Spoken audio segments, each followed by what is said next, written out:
Welcome to Hive Scum! Welcome to Hive Scum, the podcast strictly for the freaks, all things grimdark. I'm Terry, the one with the room that you're sitting in, the crypt. I'm Phil. I'm Steve. And I'm Gage. What's new? We just recorded about a half hour of really good content before this, and we're never going to release Patreon. it. Check out the Patreon if you want access to that content. The smallest tier you can sub at is $50 a month. $500 a month you can sub to our Patreon. Yeah, we asked a bunch of questions. Thank you to everybody who sent in answers to any of these questions. We'll get into the questions a little bit later on in the podcast, but seriously, the people from the In Rust We Trust Discord and the people on Instagram who reached out and who gave us all this awesome stuff to talk about later on. Yeah, thanks so much for the response, everyone. Also, you don't usually go into a venture like this thinking anyone's going to like it at all or care. Yeah, everybody liked it. Nobody said a single bad thing. They said it's the perfect podcast. Someone actually texted me while we sat down, and they said, "Hey, Steve, I just listened to the podcast. I don't care about miniatures, but it was really nice to listen to while I was doing other stuff." I got a lot of that. I don't know what it's talking about, but hanging with the boys is always fun. Yep. Yeah, we got mostly people. We had a lot of celebrities listen to the podcast, which is pretty awesome. Celebs. Yeah, celebrities. Jim Carrey. Jake Gyllenhaal. He phoned me after it. Yeah. Yeah, he hit me up, and he said, "This is like the best thing that I've ever listened to." Cool. That was really nice. It was nice to hear. Yeah, the person who voices Homer Simpson, too. Dan Castanella? Something like that? I think that was it. Castanella? Yeah, he reached out on Instagram, and he said that it was the greatest thing that he had ever listened to. So, I mean, those people, if they like it, then you should definitely subscribe. You should subscribe. Stick around to, I don't know, whatever. There's a subscribe button. Yeah, like and subscribe. And also, honestly, though, thank you to the people who, all jokes aside, thank you to the people who shared this with completely random people. Oh, yeah. I did have a lot of random people reach out and say, follow me on Instagram or just reach out and say that they loved it. The Discord went up 40 people since the podcast came out. And I think you brought it up. How the hell did they join the Discord? You always consider that people consume their media in way different ways. I literally 2022 is the year that I started using Discord. I'm not a chat. Yeah. I've never been a chat room or anything like that. Chat room just feels like a dirty word. 36 male USA. Oh, dude, ASL for sure. 35 asshole. Yeah, this is the first year that I've really used Discord too. This is the first time in general, honestly. And I was on the In Rust We Trust Discord for so long, and just was lurking and not, or just checking. That's every week. That's kind of the best part about Discord. Yeah, you can be a freak like me who's tapped in every fucking second, or you can just, as Phil said last episode, just hit fire emojis on anything you care about. It's not. Yeah, which feels really good when you post a picture and you get 6 fire emojis. 6 fire emojis. Oh, killed it. This is the greatest day of my life. Babe, check it out. Oh man. Yeah, that is a really nice feeling. Yeah, so if you're not part of the In Rust We Trust Discord and you're somehow getting this some other way, I'll find an easier way to link the two together. Yeah, I could probably put it in the show notes. That's a thing that podcasters say. Yeah. Check down below in the show notes. You'll find all the links that we're talking about today, including the chained interlude, which will happen at some point in the pod. Yeah, it's a lot of work for them. It's not a lot of work for me. Oh, actually, you know what it is? I work really hard. Actually, I worked really hard on the whole thing. As you could tell, we're hard planners when it comes to the podcast. It's super structured. Very serious. Anyway, so let's start off with what we painted. Phil, I took over last time, so I feel like we should go clockwise, and you should go first with what you're working on or what you painted. I mean, same old. I'm trying to get mostly characters painted right now for Beastmen, just because I would like to use them for Mordheim, other sort of any sort of mini agnostic skirmish games that Alpha we might Swords. play. Alpha Swords. Steve games. Yeah, we're bringing game. Beastmen to Alpha Swords. Yeah. So I just still plugging away on characters. I need to start pinning a new shaman because Steve killed my shaman in our Path to Glory campaign. Is that right up yet? I haven't done it right. Steve's got to send me. I haven't even done my. I do have the notes. The notes are in the car. I still haven't even done my after game stuff. I was going to do it today with everyone there. I got some good veteran abilities, but I had to spend all my glory replenishing all the units that died. I don't even. Did you kill? You killed my gluttons. Those are the only ones I think I have to really worry about dying. Well, you had 6 units on the table, and I killed 3. I destroyed 3. Oh, you did destroy 3. Oh, yes, you killed the half. butcher. You needed half to survive and escape in order to get the major victory. No, did you kill 3? You killed the gluttons. I killed the gluttons.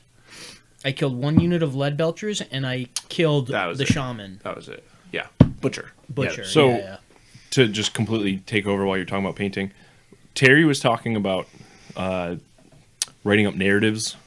Like, we were having this side conversation a couple weeks ago, but it's so hard to write a narrative in an ongoing campaign in a battle report where you're not just like, I kill this guy and I bury him and fuck him and he's never coming back, and then the next game he's there. No, well, only because from my perspective, stringing them together. Yeah, it was like, well, that I don't think I'm gonna have an issue stringing them together. But when I was writing my write up against Terry, I didn't want to make it just seem like I killed everyone and he's never going to play again and he's a loser and I hate him, and because all of his shit is going to come back. You know what I mean? Yeah. Well, the way I actually went back last night and was reading one of the previous battle reports, and I kind of tried to change the language, all the language that says like killed or decimated. Yeah. Kind of just change the language to be a little bit more ambiguous. Right. Well, the thing is, the only things that you really you wouldn't want to kill outright, air quotes, are heroes. So it's like, defeated in battle and they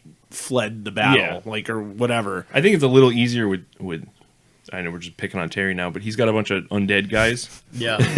So I'm too. You could pick on me. So they die and they come right back. You know what I mean? But like beastmen or ogres or humans, it's not like the hero he lost his arm and he's back and he's fine. You recoup your numbers at the next village. You get more people joining your force. It's more of a narrative constraint, but that's all I'm saying is it was an interesting take to.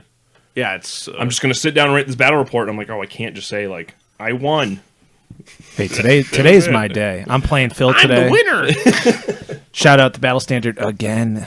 Friend of the pod. I'm playing Phil today, and today is my day. I feel it coming. I got 2 units of Vargeists coming at you. I got. I had to, in order to get down, I cut all the big monsters from my list. So he's playing a monster list.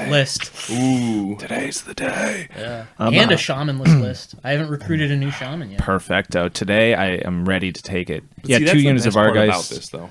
Cutting the corpse cart. Ooh, but I got a unit of Chain Rasp from the Night Haunt. That's joined my my warband. Well, is that from our The thing is too that when I discovered the Cursed City and I got a chance to take some Night Haunt into my force. That's rules as written?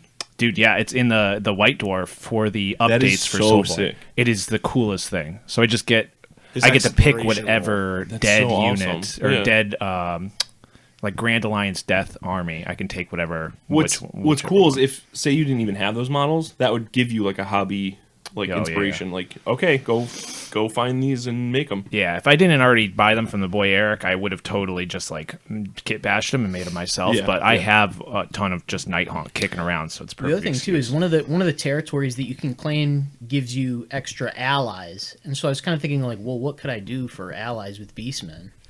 If I have that. I don't know if you're forced to take those things, but it's kind of feels stupid if you don't. Yeah, exactly. Plus, it's just fun. I know in the sort of competitive world, a lot of people playing Beastmen bring Demon Princes, so I might have to build a Demon Prince. That'd be sick. Dude, a Beastman Demon Prince? Yeah. That would look so cool. Real nasty, freaky guy. Just kip ash at him. Yeah. So I know I totally derailed it, but what else have you been... No, I'm sorry, Phil. What have you been painting? I think I was pretty much done. I just gotta... I have a lot of characters built.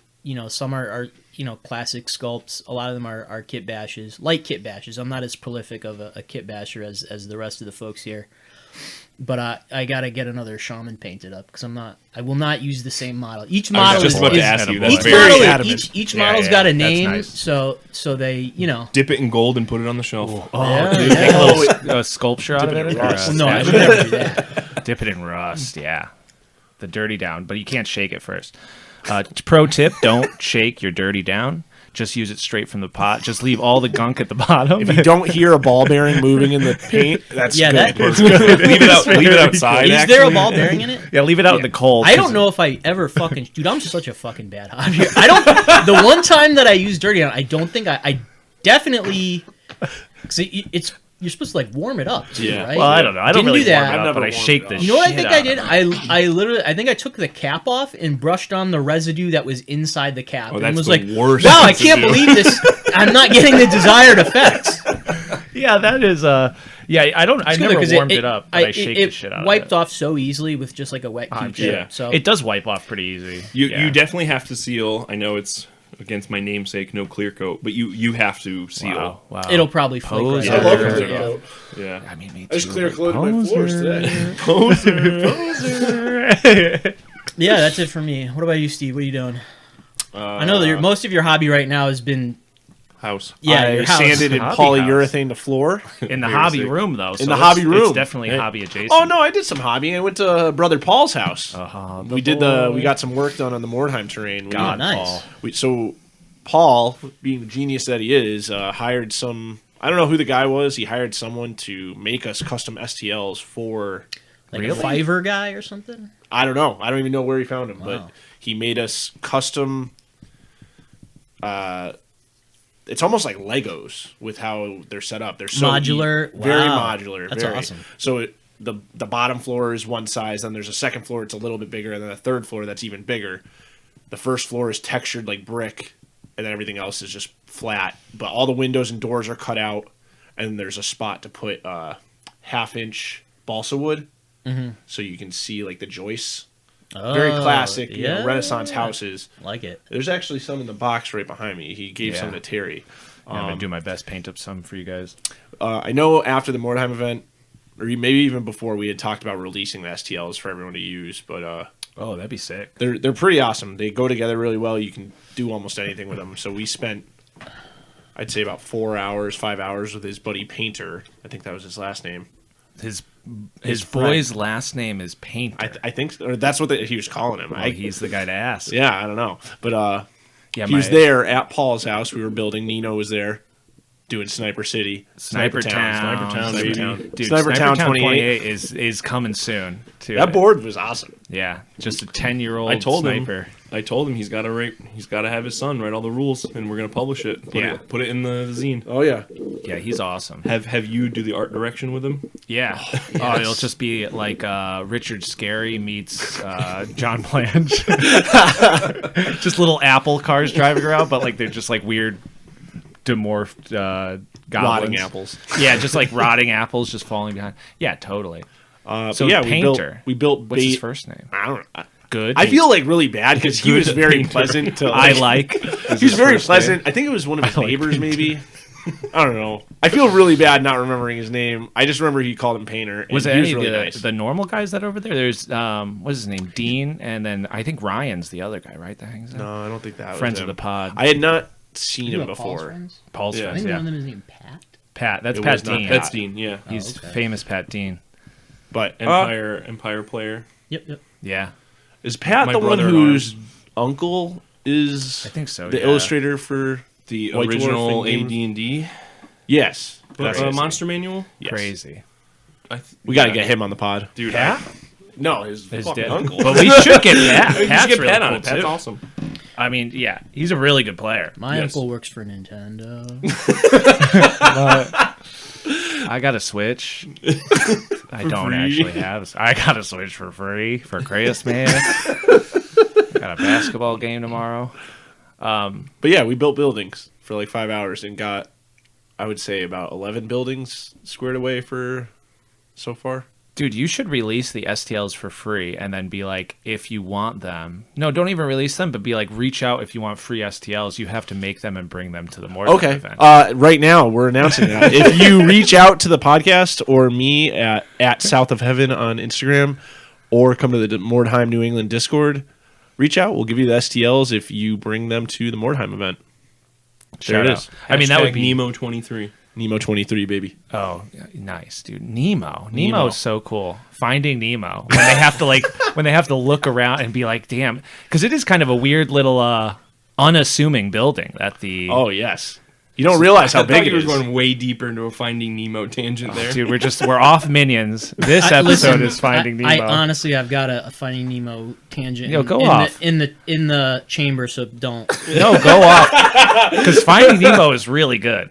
Do you not like Finding Nemo? I love Finding Nemo. Oh, okay, good. I thought you were gonna. There's some Phil fact tucked in there. No, come on. You got to give us the Phil fact about it. Go off. Phil fact of the day. Let's go. Yeah, go off. This is definitely some Phil fact shit because I have not looked it up or verified it. But I was talking to someone that breeds fish, like aquarium, like hobbyist stuff, and one of the plot points in Finding Nemo is that they're getting scooped up for aquariums, and I think I want to say the guy said that clownfish, it's like really hard to breed them in captivity, so they actually are harvested like that. Interesting. The hobbyist said that it's hard to... The aquarium hobbyist. Oh, so it's like true to life. Like they I think so. steal I them think from I their think homes. some tropical fish do have to be like harvested dude. from the wild because they're... And I mean, I know that goes for a lot of the exotic pet trade. So I used to be a big reptile guy when I was a teen, and for every captive bred pet that you can buy at fucking Petco, there's like a lot of people just selling shit that was like gathered up in the woods in like Colombia and like set in a crate. and then sold to you for $3.99. At the local pet store. Yeah, I in like a kind of a separate tangent than that. I had a friend, Dave, friend of the pod, Dave, over in California, and so one day I went over and I stayed with him for a week, and he took me to his friend's like aquarium shop. I don't even know what you call these fucking places. I would call it an aquarium. A fish shop. Anyways, shop, yeah. It was down in the basement, dude. It was super like dark. It was down in the basement, and he just had all of these tanks like just filled with different fish, and I was like, dude, what do you do down here? And he's like, oh, I'm like I like work for like high end clients. I like I ship fish in from like South America and like all these other places. And I was like, what do you mean? Like, how much are these fish cost? And he's like, oh, these tanks over here, these are $500 a piece. Those ones I got special for a guy. He's gonna pay me $1,500 for those. You're fish just dumping there. chlorine in them. What the hell? Like, this dude's just down here, and he's like, all right. We were going to a show or something. He's like, all right, you ready to go to the show? And I'm like, dude, you're just gonna leave your $30,000 worth of fish here? Like, I bet those are probably not legal to own. The way that you're framing it sounds like these are not. Don't dox them, but I have a feeling that it was some underground weird fish trade that I stumbled into. Just not great. We do not approve of that. We do not this approve podcast. of that. This podcast does not condone the illegal smuggling of fish into the country. No. I mean, Fish and wildlife. Yeah. You better find that man. Yeah. Hey, listen. Leave them where they lie. The more I think about it now, the more I think I'll definitely call the Department of Environmental Protection. Yeah. So, Gage, what have you been working on? Oh, now you're talking to the mic. You pull it right up. That's the loudest he's been this whole time. It's so true. I painted 5 spearmen, which are not even in my roster. Woo! I brought them to a job site I was on, so at the hotel, and decided that the paint scheme is the same thing I'm going to be using. I've been using The red and black. the red and black. Yep. one. I really wanted to go. I think it was the Death's Head Empire. Oh, they're from. I think they're from Nuln. I think they're like an offshoot of the Nuln guys.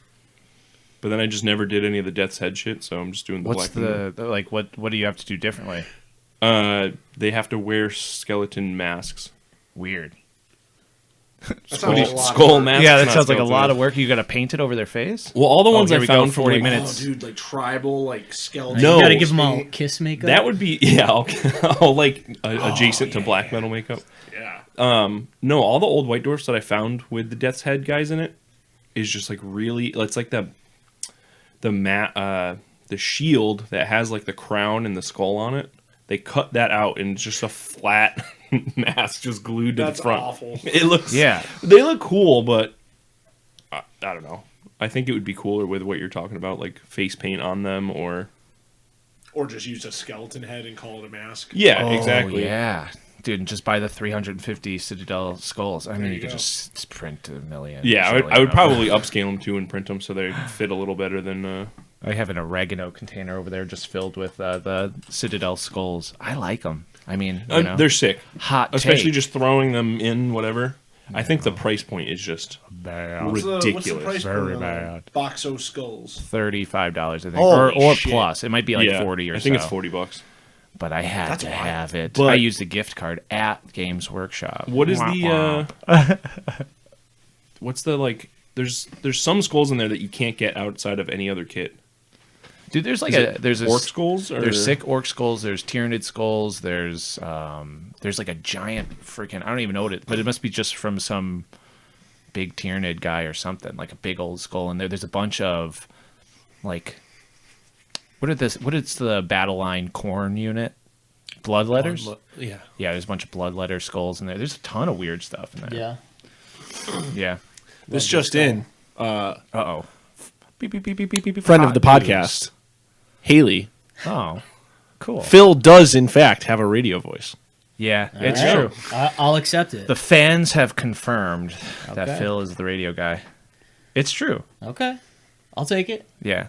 All right. What about you, Terry? That's on You're the, last on the painting list. Oh man, so I've been The most productive out of all of us by far. Well, when it comes to zombies, I tell you. So last time we were talking about It's What Evan. I'm sure we're going to talk about him again today. Super friend of the pod. His painting style is just, I've been like trying to kind of figure it out. I imagine he must use oils, although I didn't ask him, even though I totally could have. Those ones are like still in the action. So that's literally just a bunch of splotch different colors and an oil wash over it. And it looks very brown, I should say. These guys, I was kind of going a little bit harder with the just messy splotching than normally. But Phil, grab one of the guys with painted rims over there that have that little orc guy was also splotched. So these I bought the Stillwater resin from AK Interactive. This guy's pose. Oh, He dude. thinks his ass is out and he's bending over. Yes. Yeah, these are the knuckle bones? Yep, knuckle bones. Yeah, these are the knuckle bones. I just painted up. Actually, I painted up 6 of those guys more for D&D. Oh, dude, they're such cool sculpts. I don't even mind that there's only like 3 of them. You know, Well, yeah. there's Just so much the other fun to guy I paint. just picked up. You modded him a little bit. Yeah, I add a couple of heads to them and Yeah. different things. The Citadel $40 head box On top of the 0.0001 cent resin guy. Yeah, but so like these come out really cool at the end, and then I've messed around with the shout out Cryptacrylic again. I've been messing with the gloss. I got the Stillwater resin from AK Interactive, and I've been mixing that with a drop of Blood for the Blood God and a little bit of black contrast. Although I do think, I was telling Phil before we started, that I think adding green, like that Plague Bearer flesh in there, would make like a good brown, like a brownish red, And then that would look even more like gross blood. But yeah, so that splotch is just like straight resin on there. It looks great. It looks great. Yeah, it's just like that little bit of shine with after you matte varnish the whole thing. It just that contrast between having that high gloss with that the super matte from the Vallejo spray can. We are currently looking at a Mantic Zombie. I think I would like to incorporate that. Well, this guy's Blight Bones. This guy, these are both no, not Blight Bones. Although great heads on that Blight Bones. But these are Knuckle Bones minis. What was it? And then, I've been putting together Aeronautic Imperialis stuff. The bases look awesome. Dude, I'm so, like, I like the bases that I made. I couldn't believe the bases that Aeronautica Imperialis comes with. It's like the most uninspired thing. I think a lot of those games, they use, like, the thematic mats. Like X-Wing is very guilty of it, where you'll have like a big space diorama in the rollout mat, so you have a clear base. That. So yeah, you don't have like a cool like diorama base like you're doing, like scenic base. Oh yeah. Well, on the hex base that they give you, it's 2 dials that you can. If you fly up and down, like you change your elevation and then you change your speed on the other ones. So they serve a purpose in the game, but they are gray. That's some Mage Knight shit, dude. It seriously really is so like basic gray plastic base. And I'm like, well, I'm never going to display them with those crappy bases, so I might as well make these bases. Plus, I was like, wait a second, how do you freaking prime these planes if I can't use the base? And so I looked up, there is a Warhammer, you know how they do like the videos, the tutorials, how do you paint orcs or whatever. So they do one on how to paint Aeronautica Imperialis, and it's like we actually give you 2 of the little clear sticks. What you're going to do is you're going to use one of those for priming, and you're going to glue that onto another base that you're going to use for priming. And I was like, first off, this is super convoluted and kind of whack, but it is on hex base, you said, right? Yeah, is that relevant to hex base? So you kind of need a hex base to play, or it's not really relevant? Yeah, but these will pop off of the top of those clear ones, like they're not glued down. Oh, so you'll have a play. They're cool. They're like sort of swivel. You can swivel them. You can kind of pose them, make them look like they're flying up and flying down and stuff, and then they pop right off of that. Oh, that's cool. Yeah, so that part's cool. But I was like, dude, if I'm gonna have to prime this clear, or if I'm gonna have to prime anyways, I might as well tape off this clear thing, make an official base for myself, make some weird 6mm or 8mm trees. Why don't you get I'm sure it's out there, and if it's not, I'm sure you could go on Fiverr and hire someone to design you a thing that clicks to the bottom of your base that does all the BS that you're talking about. I'm sure I could make one. I'm sure I could figure something out. I mean, honestly, I could just have a pad and a piece of paper. Well, like use a dice, like have it be a whole thing with a dice spot to mark whatever the stupid numbers are on the aeronautical I'm sure base. There's some 3D printable bullshit for it too. And then it gives you a facing and all that, so you don't have to worry about having a round base. I see these the plain STLs all the time. Oh, really? Yeah. That's what I was wondering. I was going to scratch build some. I was like, it's kind of a weird scale. It's the same scale as the Titanicus game. And I think it's 8mm or 1/200. I don't know. Here's a question: how do we feel about these like clear stems for flying models? Because I've always had like a issue. Like I love the idea of any sort of like flying miniature, and I think that there are some good like sculpts where someone is sort of like hovering over a terrain piece and there's no need for a clear base. I don't know how you do that with Aeronautica Imperialis, because I kind of just hate clear. Would you rather paint it stems? Black? Well, no, because then you just why does your flyer have a black? No. I mean, no matter what, you're going to need something. But I've seen cool ones with black. I've seen like the really really strong but really small gauge wire. Yeah. That's black. That looks really good. Yeah, I think that might be what I would try and do. Because I had this beef when I did Tau back at Wild Bill's shop. Yeah. And I hated the clear bases because they get in the way when you're priming. Like I had to tape all of them, and then when I would pull it off, there'd still be paint on the stem, and I'd get really mad. That's what I was thinking about doing with this. And there was like a couple riptides that I put in really crazy angles, like on 1 foot jumping, and I used like a wire supporting them, and it always felt like it was going to break. But yeah, I'm not a fan of the clear rod, but I like that, how it's got the ball at the point and you can like swivel him. I think they should do that for all. The articulation is cool. Yeah, I mean, I like to pose him. I was honestly just sitting over there and just being like, I want to just making plane noises and like moving them and being like, oh, it's flying around my base. And like Sarah's gonna walk in here and just be like, dude, this is you're running around the house. Just slowly close the door. The cats with it. Yeah, no, but I really like the models, and so I have these are Thunderbolts, and so I made 2 Furies and 2 Fighters. Not to get too technical on y'all, and I also have another plane part of the Imperial Navy, which is like the destroyers or something over there, which are like these cool ass big bomber guys, and so I'm excited to make those up, and then I might just like scratch build a bunch of planes that are about the same size and see how many little like Greeblies I can fit. How all over deep them. into this have you gone? Like, do you know the canon of the game yet? Sort of. Is it during a certain time period of 40K, or is it? That I don't know. Okay, it's just a nondescript time frame. Yeah, but I was reading. There's a book of short stories that GW came out with called Maledictions, I think. Malediction, is that how you say that? Maledictions.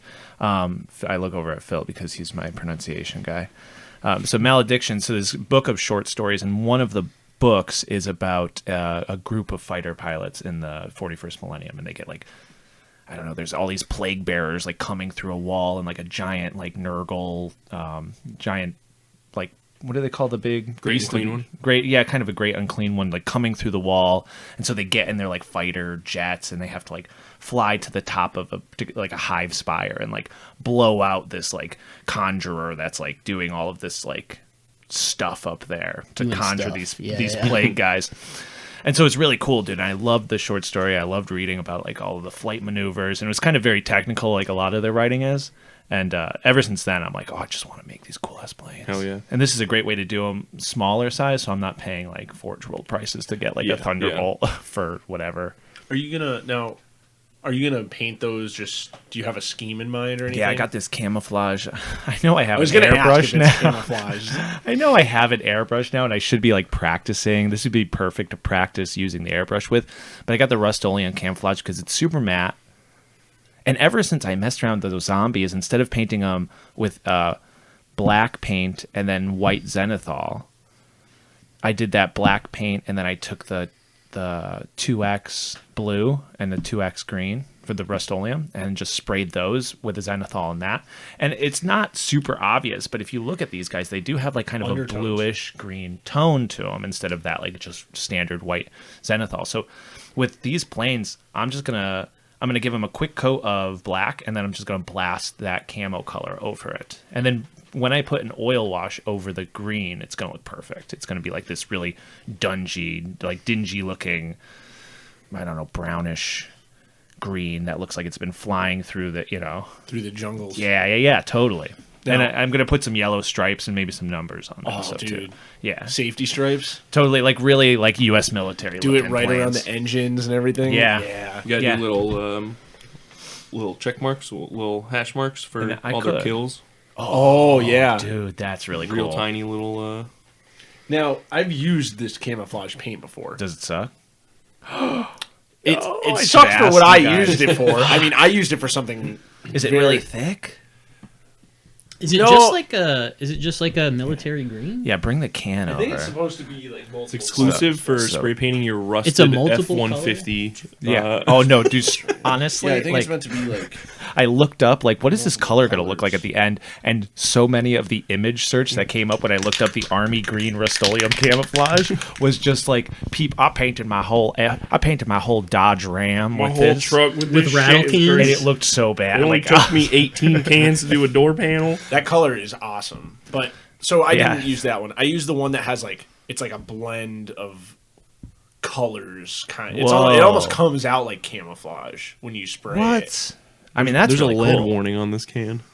No way. No, the lead warning is if you're removing old paint. If you scrape, sand, or remove old paint, you may release lead dust. Call 1-800-424-LEAD for more information. Dude, I should shout out the pod. Friends of the pod. Yeah, if you guys want to talk to us, lead. yeah, just give us a Rust-Oleum call. sponsor. I would love that.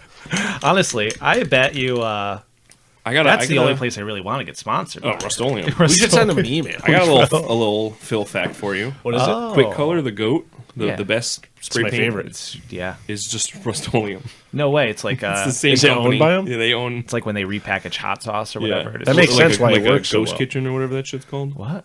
Ghost Kitchen? You never heard of that? Ghost Kitchen? Oh, dude. Ghost kitchen. So no, like, everyone. you can get like a Applebee's Steve back Aoki, kitchen. You can get like a Steve Aoki pizza, and then you order it, and It was made at What's a Friendly's. Steve Aoki I don't know if that's a good way just to like describe what a Ghost Bertucci's. Kitchen is. What's a Steve Aoki So, pizza? so- you'll pay a price point for this cool. This is you're very leaning into that. This is all new to the age of like food delivery services like Uber Eats and whatnot. Okay. Is that there's essentially these restaurants that don't exist, and when you're ordering on the app, it's just an already existing restaurant that just has a different menu that they're Gives you the illusion of options. yeah. Oh shit! Wait, so you're ordering Steve Aoki's pizza, but it's just a Bertucci pizza. dude, so they have Well, that no, around it is here different too. It is right? different because all the menu Some items are and some They're aren't. just made at the same place Yes. by the same employees. Well, like I see some random ass shit whenever I go to like DoorDash or whatever, and it's just, is that? Yes. Like where it's just like Uncle Steve's fried chicken, and you're like, what the fuck is Uncle This Steve's is a fried big chicken? town. How come I haven't driven past Uncle Steve's? That's what fried I chicken? mean. Yeah. I'm like, dude, where's Uncle Steve's? I want to go eat there, and it's like for delivery only. And so Yeah. then they're just coming from like KFC or something. Yeah. yes. something like 100%. Ghost kitchens, Yes. Yeah. dude. New I- noise project for sure. Yeah, is well, Ghost there was one that was like sort of like a big sort of thing in the media was Pascal's Pizza. You ever hear of Pascal's Pizza? No. It's literally fucking Chuck E. Cheese. That's very funny. Chuck E. Cheese pizza. Dude, is it Chuck E. Cheese pizza good? I don't know. I haven't been to been Chuck E. years. Cheese in 30 Yeah. years. Yeah, I'm not a child, Terry. Well, when I'm a kid, you know what I mean? I think back at Chuck E. Cheese. I remember playing the Simpsons game, which is great. Everybody loves that Simpson game. But then that pizza, I remember eating that pizza and being like, this is the greatest pizza of all time. It's but like I don't know if pizza it's from Goofy movie that's just like real stringy. I mean, yeah, you can't beat that. The Leaning Tower of Pizza is honestly Cheese. better than Yeah, cartoon pizza. Cartoon Very pizza good. rocks. What the hell's cartoon pizza? No, like I mean, the way that it's depicted. I was in like, pizza wait a minute. What life experience? Is like almost did I more have? appetizing Yes, than absolutely. real pizza. What are other movies that have good cartoon pizza in it? Because Ninja Turtles, Ninja motherfucker. Oh, yeah. God, dude. Just the so pizza in the good. live action movie looks Yeah. excellent. Yeah. Yeah, pizza in movies rocks. Yes. That whole opening, like in Ninja Turtles 2, when they're like, the whole opening scene is all the people in New York just doing random bullshit but eating pizza, yeah. and all of the pizza in it looks great. New York pizza is, in fact, not as appetizing as that movie. No, and it's also not as good as Connecticut pizza. It's- And yeah, I it's- won't Shut get the Phil fuck started on this. up. No, dude, I won't get Phil started on this, but Phil could give you the entire history of Connecticut We don't pizza. want that. I don't think That'll be on this, I'm not my that next much of a pizza podcast. head. That'll be the pizza pod. Connecticut Pizza. No, It's the dude, best. It's It's the the best. best. It's the best. It is the best. If you've Listen, never I'm been sorry, to Connecticut, I'm sorry, have you ever Western come? Massachusetts is not known for any food. It's got to be You're known for jealous? something. Yeah, You're- violence. I will stand by Vitamins? Is that like Violence. Frank Pepe's Violence. pizza. I'd rather go to Capri's in Holyoke any Okay. day of the week.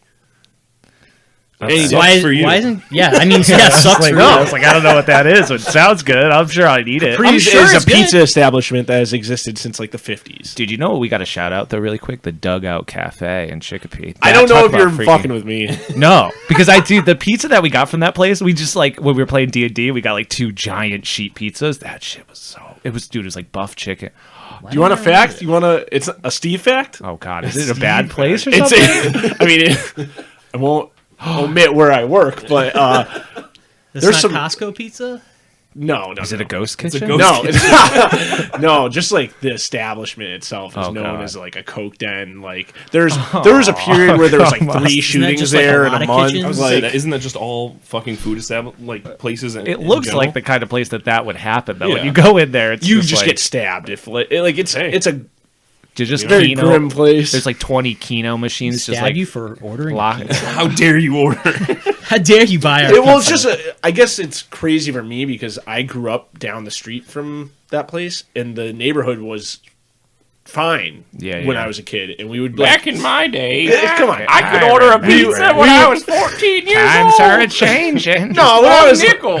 I was Yeah. like maybe 7 or 8, and like we would go there, 50 sit years down, ago. rest. Like it was like a sit down pizza place. Like it was nice. Yeah. And now you go there and just like any person. Oh, it is there, definitely not a sit-down pizza place. No. It's like scary. And Yeah, but it's cool. you order through the bar window. The only lights are like the weird jukebox, $5 a play kind of thing, and then like the golf machine in the corner, and then Yes. everything It's like else. a fucking cyberpunk like quest bar. Oh, dude, Yes. 100%. Neon light is the only thing. In there. Yeah, yeah, and then like one hanging Budweiser chandelier. You have to like squint to see through the cigarette smoke to get a pizza. They did have the Terminator 2 pinball machine in there for a long time. That's very sick. Yeah, we should totally talk more time. Phil's right. Phil is stoked to talk about the Mordheim updates. Well, we got a little bit on the STLs, but what's going on, Steve? All right. So Nemo Nemo 23, New England Mordheim Open. Brother Paul gave me a list of things to run Brother over Paul. for everyone. Brother Paul. Brother Paul. Weird stoned. Weird on stoned. Instagram. Dude, follow that guy for. He just posted that whole. Not to go too far off, but him cutting the tiles with the paper cutter, which is probably like pretty normal for people to do. But I was like, doing "That's so that when I brilliant." first did tiles, and it kind of sucked if your blade isn't new though. It like Yeah. rips the. He was doing work though. He was doing was the Lord's doing work with that. It's at the Brick Factory. He's the brick factory. All right, is. sorry, brother. No. Paul, what was his updates? MB. His updates. So we've been going back and forth. We have a Google document just with all the files and all the word for the event. We'll have a house rule packet with all of our house rules, all the custom stuff, everything. It'll be out end of January, along with not a quick reference sheet, but a sheet specifically tailored for people new to Mordheim to be able to play the game, like give them an idea of what's going on, kind of. Yeah, realistically, most people have not played very much Mordheim, even people that have. Yeah. I mean, I haven't played a ton, probably 5-6 games. Yeah. Steve's falling. I gave you guys the most comfortable chairs in the house. I hope you enjoy it. Like side of the road. No, side of the road garbage chairs that you guys have to sit in. I'm sorry. I was like, Sarah, do we have any cushions for the boys to sit in? And she was like, no. And I was like, not for those boys. We have pillows. And I was like, okay. And I didn't grab you guys' pillows, so sorry about that. Now, I don't think we ever said so. Nemo, New England Mordheim Open, right? Yes. Nemo. Yeah, I don't know if we ever Nemo officially said it. We've just been talking. We talked Finding Nemo for a bit. So. Did we even talk about the Mordheim Open on the first episode? We did. Yeah, we mentioned it. But now, so any other updates besides we'll have that welcome packet. So welcome packet, tips for new players, just to kind of get them accustomed to the game. We really want to hammer that this is a hobby and narrative event. Yeah. This is not a tournament. Yeah. It's not best man there. This is all about you don't have to be a tryhard. Yes. It's not illegal. No, you can do whatever you want, but some like people that can't turn it off, you know? Yeah, I get it. Like no, I have trouble turning it off. Same. Like we're playing and I'm losing my mind over rolling ones. And I'm like, what the fuck? You did throw those dice across the battle standard that one time. Remember that? Those dice are gone. That was bad, though. I salvaged them. Oh, yeah, you Yeah, you have the bad luck I have now. the bad luck dice. Dude, never give use them them, back burn them. to Steve in I don't want them. an effigy. Yeah. I do think it's probably him in important his to say casket. if you are participating He's rolling once it happens. in the Nemo and you haven't played Mordheim before and are not going to get the opportunity to play, watch a couple videos. Watch that hour, or what is it, an hour YouTube video about how to play Mordheim. That guy is so concise and so good at explaining every little rule that you could possibly want to know, but he doesn't hammer it. He doesn't like go too deep into anything. He gives you exactly what you need to know in an hour. It's Gray Army Gaming, I believe, is the YouTube channel. Big friend of the pod. Big friend of the pod. Rocks. He rocks. Yeah, I mean that. There's nothing more embarrassing than being in a position where you're playing with a complete stranger and looking like a fucking idiot. I've been in that position before. It's gonna happen. Yeah. Oh, I'm sure it'll have a little bit. It's still, friendly event, but Well, that's part of the game. You don't want to keep the game moving along. If it's a 1-day event, yes, we are on a time frame. All day. There is limited. I mean, we have the room from 7 a.m. till like 10 p.m. But still, I would like it if we got our games through at a normal pace, and then we have time afterwards. Everyone can go over their armies, hang out, have a drink, I'm really stoked to see everybody's painted stuff. I want to, buy some pizza or something. Just chill and talk to people too, as well as play. Yeah, we're gonna, there's gonna be prize support. We got it all rigged up. Best painted. Rigged. Well, we got. He said, I know. The winner is predetermined. You heard it here first. Listen, you heard it here first. Phil blew out the mic on that one. It is rigged. The winner is predetermined. We have prize support for best painted, favorite army, favorite player, top favorite player, least favorite player, biggest punisher. Last place gets a prize. So it's very just loose, fun, casual. Bring your game face if you really want to, but I mean, the people who signed up for it right now are just awesome. The people in the Discord are great.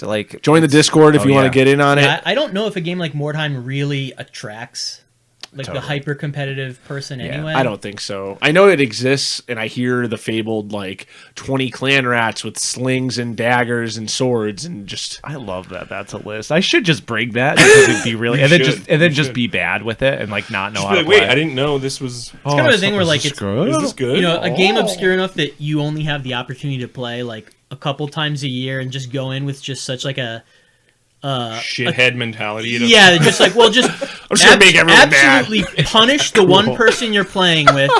Have no, It's not at all an upward battle or an interesting game. Yeah. No gamer etiquette. To just shut someone down entirely and be like, well, I guess I'll get to do that again in 8 to 10 months. Yeah. See you back on the table, idiot. Yeah. Well, it also won't be you know what I think about a lot? At Adepticon, when we were at the hotel room, and there was that guy with that orc speedwa list, And we went over to him. We were like, "Yo, sick, you're playing orcs?" And he's like, "Yeah, I just painted these up last night in the hotel room because I heard this list was good." And it's like, "What, dude? Really? Like, you're just going in today with models you bought yesterday, insane, painted last night as quick as you could to get 3 colors on. Like, this is the event that you're going to go. You're going to have your 12 dudes lined up, and people are going to like gush over how cool they look." It's funny too because I feel like a lot of the time when you see like the top competitive players, their armies are often gorgeous. That's true. I'm sure some of that is probably like commission painting. Yeah, I was gonna say they're all paying for but that shit. Yeah, but I mean, I can't remember the one dude's name. He has the that crazy AdMech army that's all kit bashed. Yeah. He's a good player too. Oh my god, I wish I could remember his name. I'm not on Instagram anymore, so I can't. I'd be able to pull it up because I follow him. I guarantee someone in Rust will know. He might even be in the Discord for all very, very talented kit basher and a beautiful sort of like lots of like light greens. But he was competitive as hell. Yeah, yeah. No, I think he's like he travels for events, but he also top players. Oh, nice. Yeah. I feel like most of those top players are just like gaming groups where it's 5 to 8 guys all. It's like 5 to 8 guys all like pooled to. Like, all right, we're going to come in as a group, and at least a couple of us are going to place top 8. I mean, that's definitely cool. That's like a cool way to do it. Yeah. Rather than being the guy that's like buying fucking orcs with the 24-hour bits guy and painting him the night before. I know. The bits guy, though? Shout out Bits Bazaar. Shout out Bits Bazaar. Guy was they were a little grumpy there. I was going to say, shout out 50% of the Bits Bazaar. Yeah. The dudes that definitely weren't the owners were awesome. They were fun to talk to. They were helpful. They were laughing at all the weird shit that was in there. The old guy was cool. The old guy that owned the whole thing was fine with me. I brought up this old hammer orc, and I was like, "Oh, I'm so stoked on this. This looks so good." And then he looked at the price that was on there, and he said, "Oh, this isn't the right price." And he took it away from me. And I was like, "What?" Yeah. Where are you going with that? Times. I'm like, dude, I don't care. How do you know? Yeah. How do you know the price tag of everything? Was it one of you talking about he just got... It might have been Brandon. He just got someone sold a Tau... I don't fucking know Tau shit, but some big Tau unit to him, and the guy was losing his fucking mind. Supremacy suit? He was so stoked on it. He's like, "This is the coolest thing. What do you think this should go for? Oh my god!" The Bits guy was saying. Yeah, he was like just so hyped on it. I think it was Evan actually, and Evan's like, "I don't care. Like, I don't want this. I don't want this." Check these ad. So you took this video at Adepticon? Yeah. This is what Phil was talking about, that light green paint scheme. This is awesome, and It's the display driving me is crazy. so nice. I know his Instagram name starts with a K. I guarantee there's people on the Discord that are fucking screaming. he might. I know he definitely stopped by the Grimdark room. Yeah. Not a very Grimdark looking guy, but you know. Hey, well, neither was the guy who painted the... I don't think I want to hang out with someone that's actually a grimdark looking guy. It's just a homeless man. That's just look at real hive scum. Yeah. Oh, that's awesome. Yeah, gorgeous. Yeah, I know, but I did like the Bits Bazaar. You know, no, the Bits Bazaar, no shade to them. Also, they're a 24-hour nice. service at a con like that, dude, very cool. Steve, that's where I got my fucking squig. Steve getting a squig at like 1 a.m., then going back to the hotel to bash up and then paint the squig without primer, on a metal squig. I'm delirious on Dayquil into half a bottle of wine, and Steve's like painting this squig, and I'm just like yelling about deep dish pizza. Didn't even use it. Didn't even use it. And deep dish pizza, not even good. Sorry, guys. It was so expensive. What kind of pizza? Deep dish pizza. Expensive. Oh, I liked it. Oh, okay. I'm gonna get us back on track because I'm just gonna start from the top. Any other Mordheim? So New England Mordheim Open 23, Nemo 23, hashtag Nemo 23, Mordheim, baby. Chicopee City of the Damned, March 5th, right? Yeah. It's your event. March 5th, yeah. Exchange Street in Chicopee at the American Legion. House rule packet at the end of January, along with tips for new player sheets. It's a hobby and narrative event. This is not a tournament. Leave the medalists at home if you can. If you can't, come and we'll make sure you're suited at the right tables. You into submission. Definitely bring painted warbands. Another gray plastic on the table. That does not fly here. That would be so awful if somebody. And you know what? Even if you are not playing, this is a social event. 100%. If you're local, even if you're not local and you're enough of a psycho to want to drive just to hang out, please come. Yeah. I would say probably most people will just. I mean, there'll be a lot of people. Game there here to play, is much more about building community than anything else. 100% of people hanging out and vendors and stuff. We're gonna be chilling the day before. House mode will be set up. I'm gonna have the garage rigged up. We'll have tables. Like people will come over the house. That's gonna be awesome. Or battle standard, depending on how many people show interest in wanting to hang out the day before. Definitely get your games in. If you have not played Mordheim one single time, watch the YouTube video. What was the guy's name? It was like Gray something. Friend of the pod. We can't even remember his name. Gray Army Gaming. Army Gaming on YouTube. There's an hour-long how to play Mordheim full rules breakdown. It's you could watch it while you're doing hobbying. He's super thorough. Yes. That's Gray with an A. Yeah, Gray with an A. Thank you. Which one is the English spelling? A or E? But I like spelling it with Which English, bro? So let's not get down on this. We're set for the next couple events as far as tables go. We really nailed out a bunch of the terrain. Paul's going crazy on the boards. I got a board started now that my hobby space is. I got a board started. Look at that. You got a board started? I do, but I do eventually want to talk about boards, but I'm going to let you. We'll talk about that right after this. Yeah. We have 50 people signed up officially. 50 people for this nuts. event. That's insane. Is registration still open? It's open until February. Oh my God. This guy is a psycho. Someone just ordered a zine, too. Someone ordered both 4 and 5. If you don't have the zine, you should, and you're sleeping completely on it. Well, then you got to get it while it's hot, because otherwise they're gone, and you're going to have to wait until 6. Yeah, which 6 is I've been compiling stuff. I haven't been working on it thoroughly. 6 is going to be girthy. Is brother, the amount of content I have, 5. We got Evan with his battle report. Yep. I got the signature artist is all set up. I just bullied Cole into making a tutorial. His tutorial is going to be very cool. Let's not spoil that yet. Yeah. If you like stamps, stamp collectors out there, unite. This is for you. What? Yeah, dude. Crazy. This is. Oh wait, we will talk. We can't. Yeah, we don't want to can't- blow we up can't. his spot. Short stories galore, Cool, so art, cool. everything. Our Path to Glory. Our Path to Glory rules will be in there. yes. White Tiger table craft. Yep. Craft. You got it. Dylan. Al. It was so good chilling with him, playing Alpha Swords. We should say how good that was. Alpha Swords was awesome. The Alpha Swords were so cool. They were sick. And I went back, when we first played, I was like, dude, the Alpha Swords are freaking so OP. But that's the point, is to get 2 Alpha Sword guys just bashing swords. And it's a really cool game. That's also the beauty of those very light skirmish games. Yeah. Who gives a shit if it's unbalanced? Yeah, Totally Not Matt was asking about skirmish games. Just play Alpha Swords. Yeah, Alpha Swords is great. A game that's not even out yet. Oh, yeah. Void Horizon, though. Void Horizon. At Adepticon, sign up for that. Sunday, events go cool. live. That Discord is official? also fucking exploding. Yes. The Void Horizon one? Yeah. I got to check that out. I'm not part of that, so I'm going to join that. Yeah, just people posting shit, testing the game out, full armies already. I think you would like it. It's similar scale to. Oh, it's the 15 millimeter one? Yeah, it's all 6 millimeter, 10 millimeter shit. Oh. So Knucklebones has a bunch of cool sculpts. They look awesome. Yeah. It looks so cool moving. It's almost like turn up with how you have all your guys on. Yeah, you throw bases like and 6 scale it dudes on down. a base, like 60 millimeter or whatever. Now, speaking of small scale, I don't know. Do you guys? Is Epic coming back? I mean, I don't want to jump into the questions right now. jumping not into the questions right now. But somebody had asked a question, and who was it that asked that question? That was my buddy Dave. Epic might be Friend coming of the back. pod, Dave. Yeah. From Dungeon Punks, at Dungeon Punks. Oh, nice. Yeah, check that out for sure. Is Epic coming back? Is there an actual leak, or is that what's going on with that? Or is that just a thing he I think he was just trolling us. Oh, cool. Great. I think he was just talk about this thing that's not real. Here's the thing. I think it's obvious to all involved that we're kind of in a golden age of miniature wargaming right now, and tabletop gaming in general. And I think Games Workshop,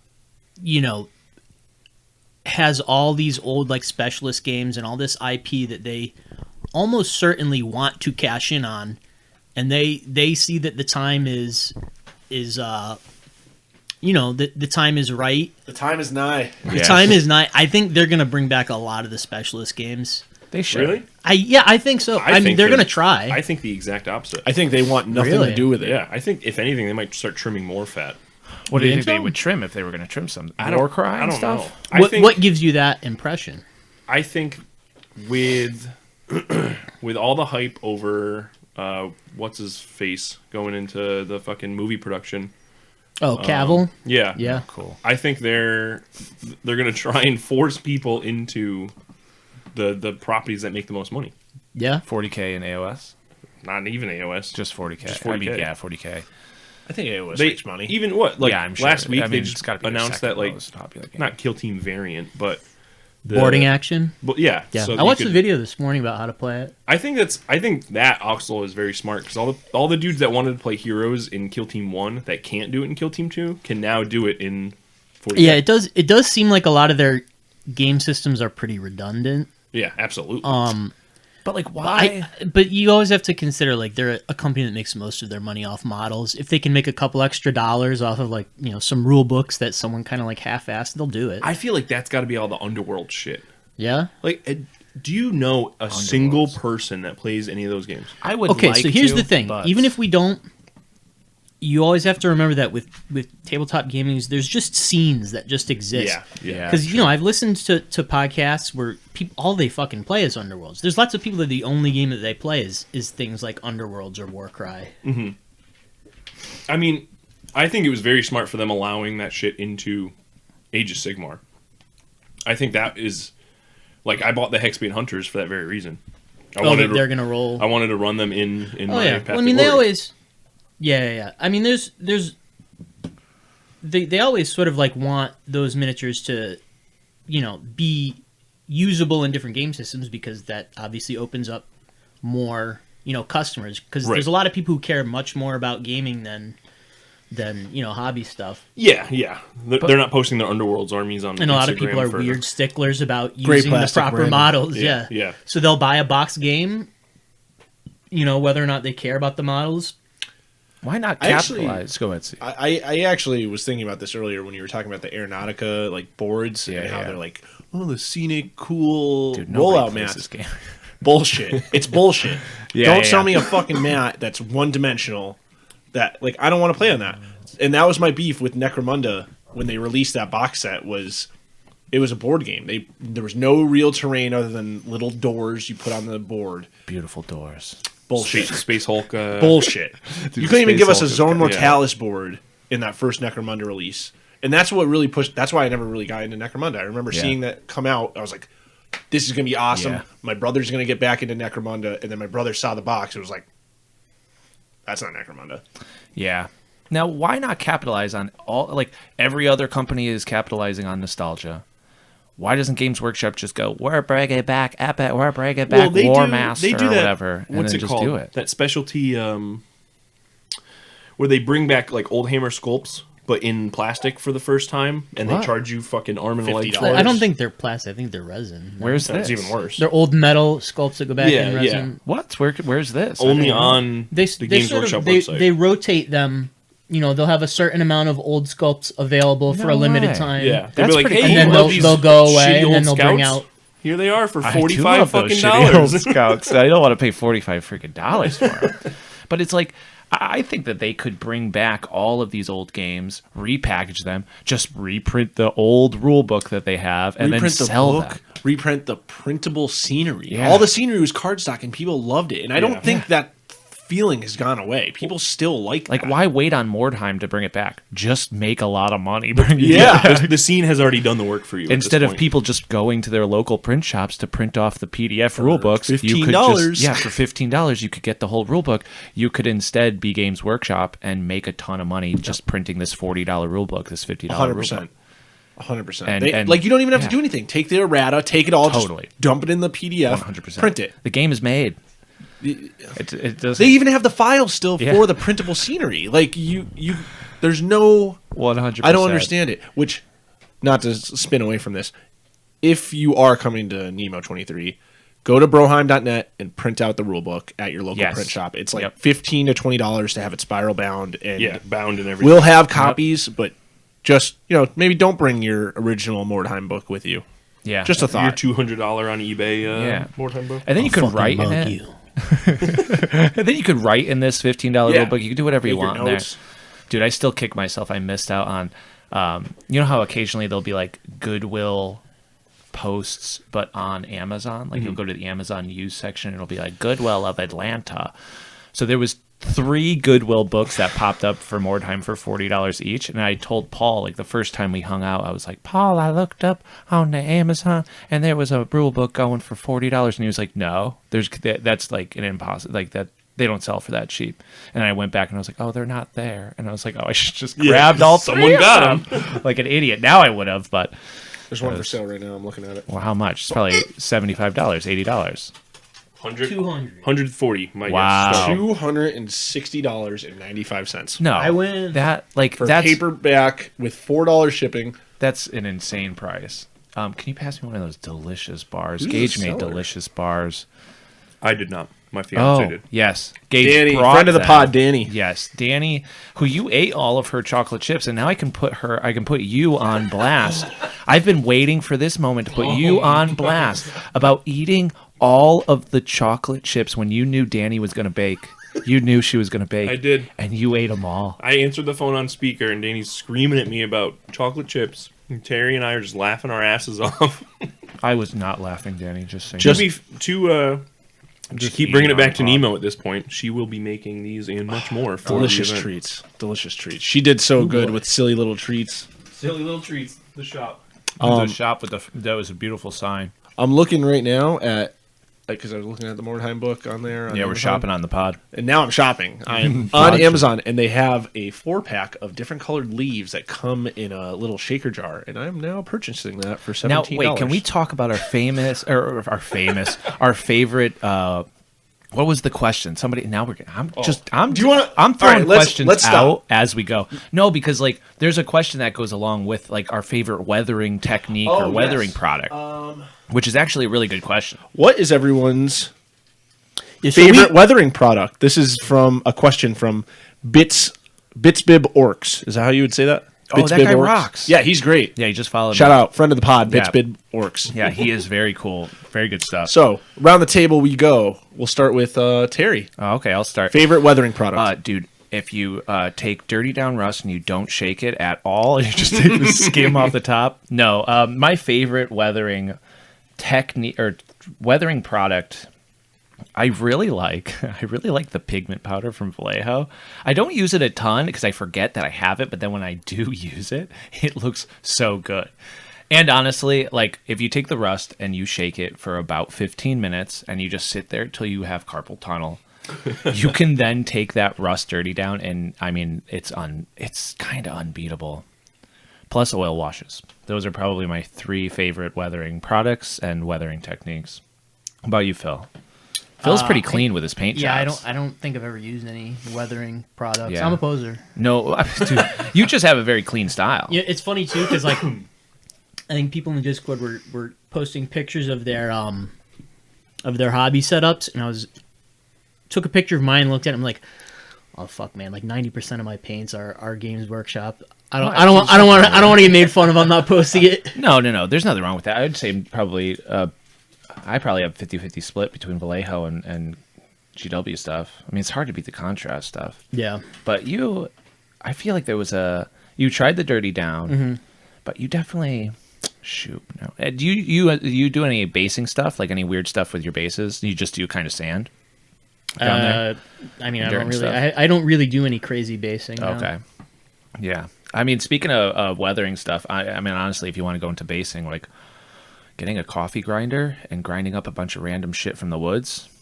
You know, it's not a product, but it's something that you just have to go to Goodwill and get a coffee grinder for. I mean, scoop right out of your front yard. That's what I do for my dirt bucket. Yeah, just honestly. Dirt mixed with grass and roots and whatever. Just bake it in the oven and put it in an old coffee pot. Yeah. What's your go-to product, Steve? What's your go-to, like, if you had to buy one? I love the dirt from the floor. Dirt from the floor is great. Yeah. Free. Dirt bag. Anyone can do it. It's awesome. But yeah, I would say probably I also really like baking soda. Baking soda works awesome with super glue. It looks so good. With super glue, you can mix it with paint and smash it into the creases. You can mix it. I mean, it works just like typhus corrosion if you make a wash with it and put some of the... It's a baking... So, home product, you don't need to spend money. Dirt or baking soda and super glue. Oh, yeah. If I'm going to buy something, the Dirty Down Rust is really, really good. Those Vallejo... have you seen the wash? The Vallejo rust wash. I have that too. It's very good. And it is so like it's subtle. And I remember using it and being like, this doesn't look like rust. Streak marks is where it nails it. Perfect. Yeah, it is really honestly perfect. I was just being a hater because I wanted some like super like corroded rust. And I was like, I can't get that with this Vallejo. But it is so good for just like you fill in, you wash in like little like creases where like the bolt is or whatever. And it drips down just a little bit and it is the perfect amount of rust. I have that. It's amazing. A tip that I was given from a friend online, Tom, from over in England. He had posted on his story a while ago of he made his own pigments out of just like dollar store chalk. Yeah, like chalk pastel. Crayola. It's got the little gorilla on it. Oh. It's all like skin tones. Just grind it up. It's the best. Really? Pigment. Yeah. Oh, that's pretty cool. It's awesome. $2 tops. Now, Steve, you painted your stuff from Adepticon. Steve did he's painted a whole warband just at Adepticon last year, but you used rust streaks, right? Yes, I used what's the company? I can't even think of it. I think it's AK Interactive. Yes, AK Interactive. They ran out of streak and grime. Yeah. Of course, day one, streak and grime's gone. So I just picked up their rust effect. Kind of better. It's very cool. I finally have streak and grime. I use it. It's awesome. I used it on my ogres. It looks great. But the rust I painted my minis, painted them up, base colored, whatever, did all the main colors, hit it with the rust, and it tones them down, dirties them. Yeah. They look right out of the Hive City. Yeah. I honestly, I like the rust better than the streak and grime. Do you have the rust? I have both, and I never really use either of them just because oil washes work. It's the same. Everything. Yeah. But the streak and grime, I have read that they changed the formula. Paul complains about the new formula. They say if you get the streak and grime dark, it's more closer to the older formula. It's also easier to find because everybody just goes, I need streak and grime, and they just grab regular streak and grime. So dark's probably much easier to get. Yeah. Nice. That's me. That's all I got.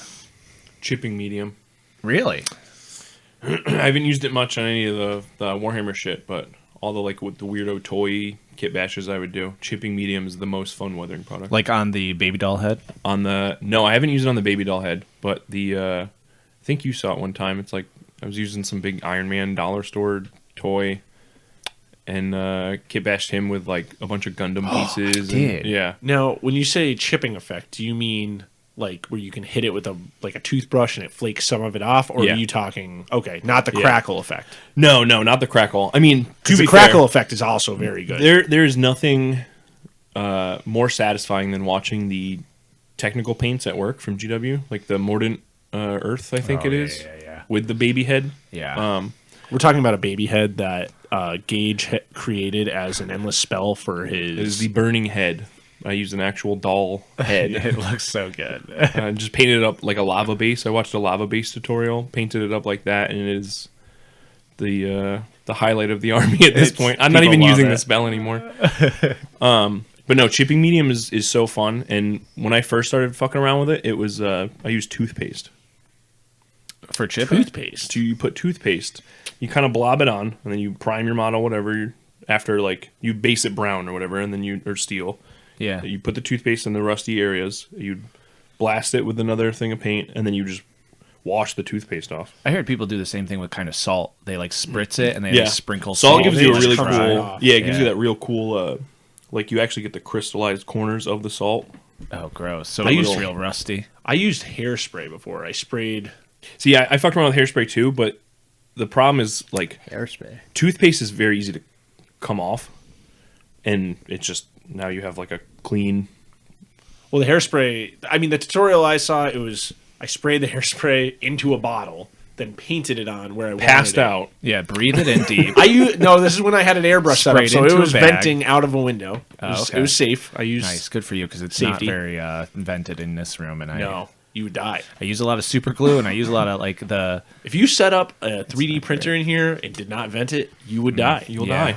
Yeah, I already. Just grab yourself a little fan. Well, sometimes I'm just gluing stuff together, and my hands look real big. I've told you guys this, and I'm like, this is bad. Once my hands start kind of getting bigger, Not physically. Just no. I just like they're just I'm like looking at them, being like, dude, my hands look really big. I'm like, oh, I should not. And then the side of the bottle is just like harmful vapor, and I'm like, well, maybe I should be careful with this stuff. But yeah, Sarah comes in here. She's like, it stinks in here, and she'll open up my window, and I'm like, oh yeah, I should have opened.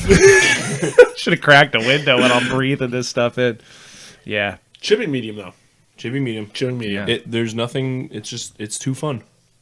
It's very fun. We got to keep going down this question train. These questions are fun. Shout out to all the people who ask these questions. Great questions. Do you want to just keep going with the question? You want to keep we running should talk really quick. Crocs versus Birkenstocks, because this debate needs to be ended. It's Crocs. It's Crocs. And it's what Evan is. I think he's the only Birkenstock. I think him and Brian stand on that train. It was that's a real Pacific like Northwest East Coast, West Coast thing? Yeah, it almost 100%. is at this point. It was a 60-40 split when we did the Secret Santa survey of Crocs versus Birkenstocks. Now, Brian, it's dude, nice. You just dropped him right.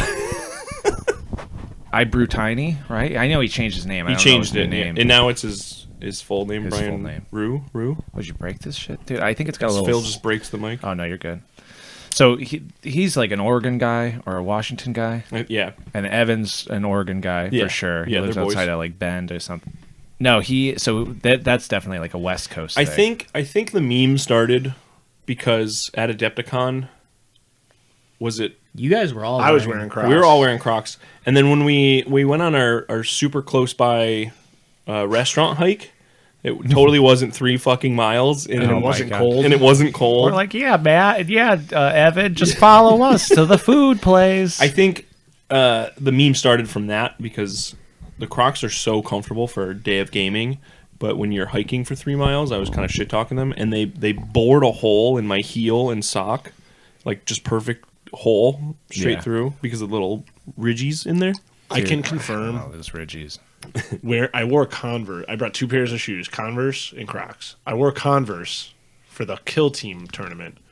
I was on my feet, no chair, for like, how long was I there? 10 hours? Yeah, I would say 11 hours, I think it was. Literally. As soon as I got my Crocs on, like a weight was lifted from my shoulder. It was... Dude, a lot of those competitive dudes, they have their little cart with their little armies on parade base, and they also have like one of those ergo mats that they fucking stand on. Yeah. That's so fucking smart. What was the really snappy title you had for the questions? Oh, questions from the Hive. There it is. Questions from the Hive. Yeah, we reached out, Instagram and in Rust We Trust. Please just like throw us questions, throw any random stuff that you just want to hear about on there, and we will totally talk about it. Yeah, we'll add it to the list. I'm gonna put a story up on my Instagram profile because probably the only people listening to this are friends who also probably follow me on Instagram. And Jake Gyllenhaal. It'll just be on there permanently. You can just submit the questions right there. Yeah. That'll be perfecto. All right, next one. What is everyone's curry of choice? From Simon Thomas. I mean, what are we talking about? Like yellow curry, right? That's a type of curry? There's all types of curry. All types There's of curry. different curries, different. Are we talking about yellow curry? Yellow curry is. I mean, yeah. I'm gonna start this off with the most controversial thing probably that's gonna be said. No, please don't say it. Fucking hate coconut. In curry. Ew, dude, you're bad. Yeah, you're a bad guy. Coconut's trying to find curry that isn't just blasted with coconut flavor. Yeah, it's delicious. It's impossible. Yeah, it's kind of like. I mean, I guess unless you're talking about more Indian curry, because Indian curry does have coconut in it, but it's probably not as my vote just to be the edgelord. I really like that. Have you had like the Japanese style curry? It's very dark black. It looks like diarrhea. I don't think so. It's great. It's like a breakfast. I want to say it's like traditionally a breakfast curry. You know, just with like rice and some like eggs over blew my fucking mind again. That's a lot. 1, I didn't know there's a breakfast curry. 2, I didn't know there's a diarrhea Japanese curry. Yeah, I need to try this. I know. I mean, I like all sorts of curry. Where do you get especially this? Coconut curry? Where do you get the diarrhea curry? Japan. I mean, I did eat it in Japan. I'll just go. That is where I was introduced to it. But Phil, the world traveler. I feel you can just buy it in like any like Asian grocery store or anything, and just heat it up. You can buy it in a packet. I gotta figure this out. Yeah, I make my own curry. I make a ton of curry because it's the easiest thing to make. I made some yesterday. Yeah, it's like great to just put on. I got a big old cast iron Dutch oven. I fill it with coconut milk. fill it with chickpea, fill it with potatoes, fill it with carrots, fill it with all the good stuff. Tons of onions that I caramelize at the bottom. Now, why is that curry and not stew? Well, because it's or soup. Because it's thick, coconut based. It's yellow. Ton of turmeric, paprika. Turmeric is the selling point for curry. I will say, I made curry yesterday. Mine was out of a bag for the base, but I did chopped up some onions, green peppers, potatoes, threw it all in. Grilled some chicken, threw that in. Oh, dude, yeah. It was fucking great. Yeah. I mean, but yellow curry is my curry, Thai yellow curry. Totally. From the Thai place specifically in South Hadley. Shout out. Good. Yeah, shout out, you brought friend me of the pod. Yeah. Oh yeah. Great place. What did you do? We did something together. What did you help me with? I think it was the day after the charity chiller. Oh yes. Yeah. You spent the night. Yeah, that was good. Friend of the pod, Simon. Good friend of the pod, Simon. Great with the curry question. Steve really is boys with the guy at the Thai place. Oh, I know. Is he Simon? Simon? Oh, he's Simon. Was he the one that asked the question too? It's the best curry. No, and different also Simon. Curry Different Lord. Simon. Two Simons. Wow, this is double Simon. Every time we walk in there, Simon. Saturday, Steve wasn't even with us last time we were there, and we just said, "Oh, Steve," and he goes, "Oh, okay, right over here." And I was like, "Okay." He moved the reserve sign. Yeah, that he just keeps there permanently for Steve. Funny Simon story when we went to what's that flea market called? The big one. Elephant Trunk? No, the starts with a B. Up there. Brimfield. The Brimfield flea market. Thank you. I should know this. The Brimstone flea market. Very big flea market in Western Mass. It takes there's 3 weekends throughout the year that they do it. Cool. And it's probably a mile long, huge area. There was a food truck area. We're walking by it. It said Thai place on it, and I, being where it was, Thai place is a restaurant. I didn't think they had a food truck. And we're walking by, I'm like, oh, that's funny. They have the same name. I wonder if it's the same place. And I just hear my name being called. Oh my god! And friend of the pod, Paul, was with me, and we turn, and Simon is shouting from across the street, waving me over. And we walk over, and he's so excited to see me. He says, "Come around the back. Come around the back."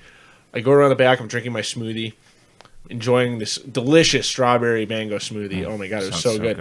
And I kind of just put it down for a second on this little table that he had, and I turned to Paul to say something. I turn back, and Simon is pouring tequila into my smoothie, an unhealthy amount of tequila into my smoothie. You savage! He's like, "Oh, for you, special drink." And I said, "Wow, little I Mickey didn't want that." You ruined my smoothie. Slipped you a little bit. I drank it, in there but too.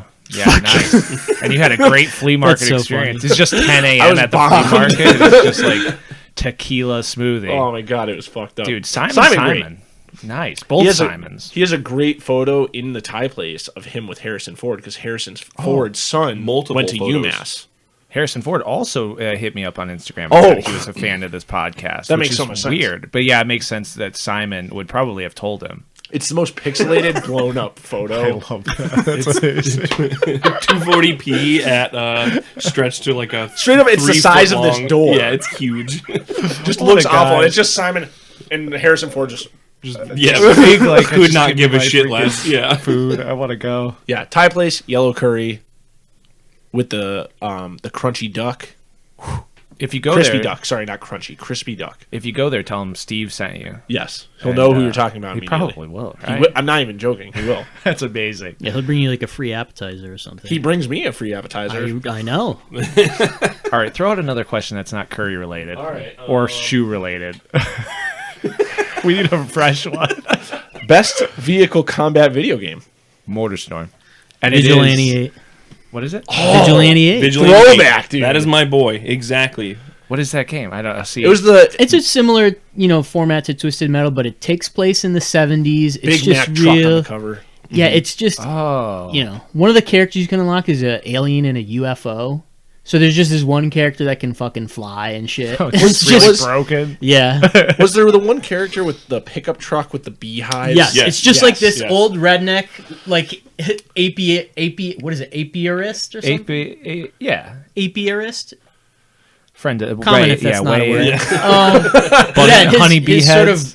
His weapon is he just fucking throws bees. Yeah, that was just special. And what's super annoying is it'll bump your car up in the air. The bee guy will? The bees. Oh, when he unlocks the bees attack and your you car. just can't drive because your car's constantly being fucking This bumped game is up. amazing. Bouncing up and down, freaking out at the There was a beat. sick... There's a guy who's like a Shaft ripoff. It's Yeah, a very the Shaft like ripoff guy, trope-heavy his 70s. His ultimate was the big subwoofer. And he says, "Ride the wave!" And the ground fucking moves and you can't drive over it. Yeah. Totally Dude, this fucks you game is up. really cool. Yeah, I want to say that It's a lot better than PS1? MotorStorm. It's no PS1, Motorstorm. Motorstorm right? is Or is pretty it cool. PS2? Yes, it is. MotorStorm. It was the on best N64 as game. well. That's where I... That's where I Okay, played so then it. probably PlayStation 1. My dad gave me an N64 because he works at Nintendo. Who is this person who works for Nintendo? Are you guys fucking around? It's Is just this a a made up That's just the thing that kids say. You never, as a no. child, had interacted with a child that told incredulous This is lies. like another or were you that kid? Steven Bridgers. That's like one of his characters. Yo, dude. Straight up break knock your you jaw. out, dude. Straight up break your jaw. But his little kid that's just like, I'm kind of a hacker. What's your favorite vehicle combat game? It's Vigilante 8. It really It is. really is. It is superb. It is just such a good game. I would say Twisted Metal, but that shit, the controls are so bad. The lore of Twisted Metal Yes. is insane. It's so Oh, good. dude, I watched a video about the lore a couple months ago. Completely inscrutable. What do you It's mean? fucked. It's super like retconned. What do you mean? Every game I mean, it changes. Every game Yeah, it changes. changes. The timeline changes. Like There's like generally a guy that'll grant wishes when you win. Calypso. Was it Calypso? Calypso, yeah. Yeah. And that's like kind of it. Everything is Apocalypse, just the fucked tank past guy. that. Dude, Axel. Axel just trapped That's my in... favorite. trapped in the. My favorite is Brimstone. He is the coolest. He just drives around, I think, in the hearse, but the windows are all stained glass, and he's just a preacher guy. Like he's just a. Oh, yeah, he yeah, has, yeah, like, yeah. That's the- tight. Yeah. Oh, he's so cool. He was taken out of 4, and Rob Zombie was put in. Good choice. Because honestly. he also drove like a hearse. All right, that's the end of the freaking pod. Come on. That's bad. Yeah. I mean, Rob Zombie is fine. I had The no Dragula? no problem. Yeah, Dragula is really Insert cool. Dragula here. Yeah. But Brimstone is the coolest. He's like insane and he keeps like killing people because they're all possessed by demons, and then you find out at the end that it was him possessed by demons as he's burning the church behind him. I'm like, this is the coolest. That was the bad character. ending. I know it probably was. Then they were like, we got to get this guy out of here. He's toxic. Brimstone is toxic. We need Rob Zombie. We need Rob Zombie. It's just weird how the lore changed from like. I remember playing Twisted Metal Black when that That's- came out. Well, that's I love also that one. even... I was scared. Yeah. Aren't they all I RC loved cars it. in that, technically? do Like, you isn't that mean? the canon? No, No, that's no, the one no. after that. Okay. Yeah, I was gonna say Twisted Metal Black was like my bread and butter. Very on dark. PS2 days. So you can still buy Twisted Metal Black, like on the I'm sure you PlayStation can. Store. The controls are fucking horrendous. Yeah, I tried playing it. You have to hold the Awful controller base. backwards for it to make any sense. And like they'll let you remap the buttons in a way that just hurts you It more. makes less sense. Yeah, Cool. yeah. And like I remember the first mission is you fighting Sweet Tooth as a boss, and it was very hard. Yeah. Very difficult. And I played Darkseid, and Darkseid in that game is just like a girl with a scarred face that wears a doll mask. And I'm Oh, playing this character. I do and like that. The story, I remember playing it in the dark and being like, this is really scary. I don't really want to play it. when she gets the mask nailed to her face. And that whole cutscene is crazy. Yes. And then she finds the key at the end. Yes, and then that she is- ends up leaving the key and is like, I just want to stay like this. And it's like, dope. That there's multiple endings. So there's Twisted Metal is notorious for each character having multiple endings. Who is the tank guy? His ending is always the same in every Apocalypse. game. Was it? That would make sense. That's- You guys have In the much first better game- recall of this game than I do. In the first game, Apocalypse was a boss that you unlocked Right. after playing the game, but then he became a playable character. Yeah, and his ending every time is like he wants to be the general of the most powerful army in the world, and it's Launches just, a nuke. well, no, it's always just him as a fucking, like a Green Army Man general. Oh, that's really The cool. camera zooms out, and he's just in the sandbox. Speaking of cool games, Army Men. Yo, Sarge's Heroes? Sarge's Heroes? dude. Fire. Oh, so good. I played that game Take us off, but dude, so much. it's so good. Man, I know Four-player. MotorStorm. Yeah, we used to play 4-player. MotorStorm is not a vehicle combat game, and I get that. Although there's bumping for sure. Do you But MotorStorm is try so and good. bring this back to hobby related whatsoever? Do you think you would be into Gaslands as much as you are if it wasn't for MotorStorm?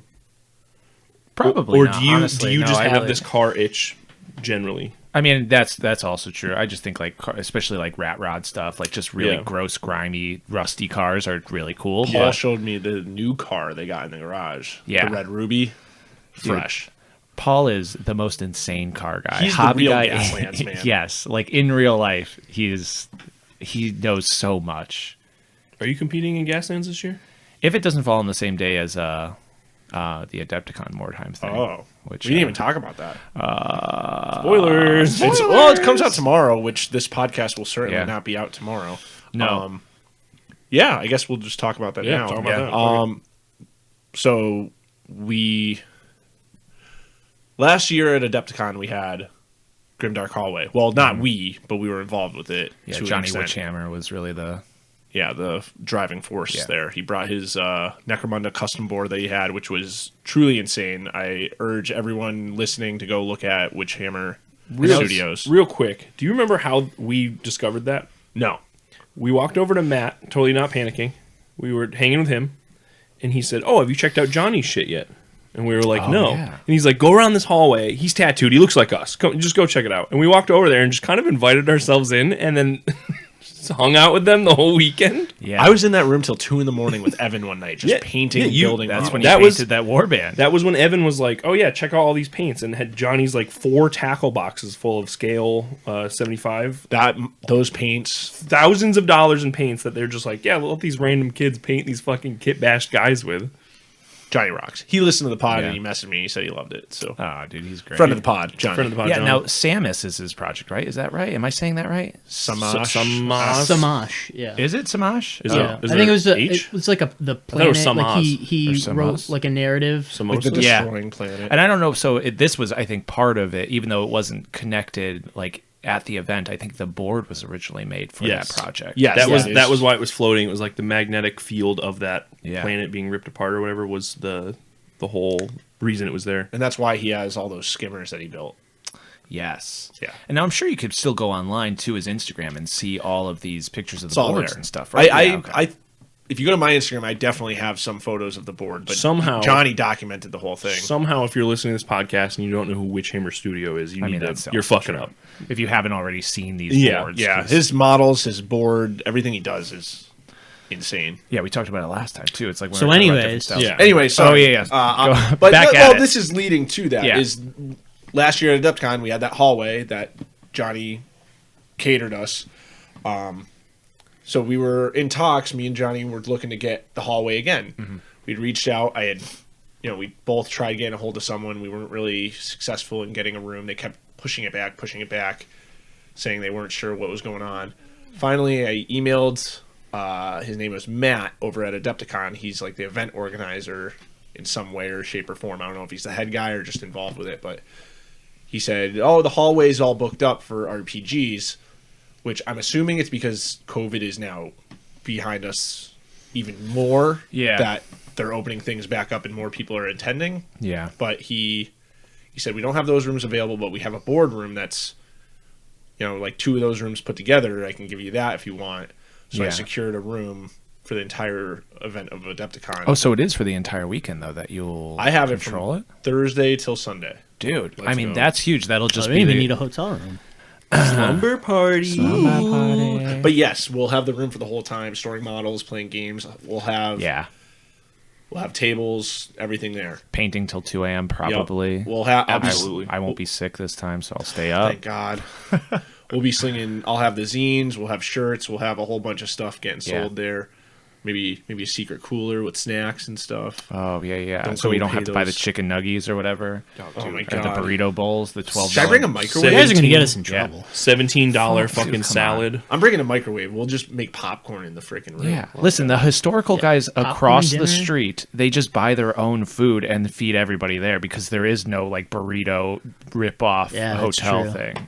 Yeah. And so they just have like a big jug of water and then they just buy like 20 pizzas for lunch. That's what we're doing. Yeah. And so, anyways, so- in that room, In that room on Saturday, I believe it's the 25th. Let me check the calendar real quick because I put it in my I calendar. think it's the 25th. Is that? I believe Saturday, it's- 'cause it goes it till the is the 26th. 25th. Yep. Yep, Saturday the 25th at Adepticon from 10 a.m. It's either 9 or 10 a.m. The event is up. It will be live this Sunday. Yeah. You'll be able to register. There's 12 spots. More time at Adepticon. Yeah. So if you can't make Nemo and you're going to go to Adepticon, sign up for this event. There it is. Yeah. If you miss Nemo, Adepticon Mordheim is live. Because there's some people that were saying they're like, I can't make it to Chicopee, but I'll see you guys at Adepticon, and it's like, well, now Evan is going to be at Adepticon. I can't believe people would rather go to Chicago than Chicopee, Massachusetts. Hey, losers! That's crazy. They have Clarence's Pizza or whatever in Chicopee. Clarence's Pizza. Shout out Clarence. You can go to the Dugout Cafe though, for real. Oh yeah, straight up. Straight up, dude.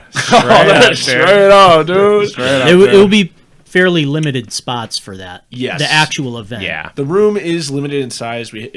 I was quoted 15 by 21 foot room with a large table in the middle. We're going to have to pull that out, but I think 12 will be like a good amount though. Yeah. The event is limited to 12 people. I believe we're doing 4 rounds. It's normal base book, nothing else, just core rules, core war bands. Yeah. All for fun. You know, I'm going to bring a little prize support for whatever I feel like I want to give a prize for. But yeah. And they might even, like, Adepticon might even supply you with some stuff. Because it's an event and not a tournament. Yep.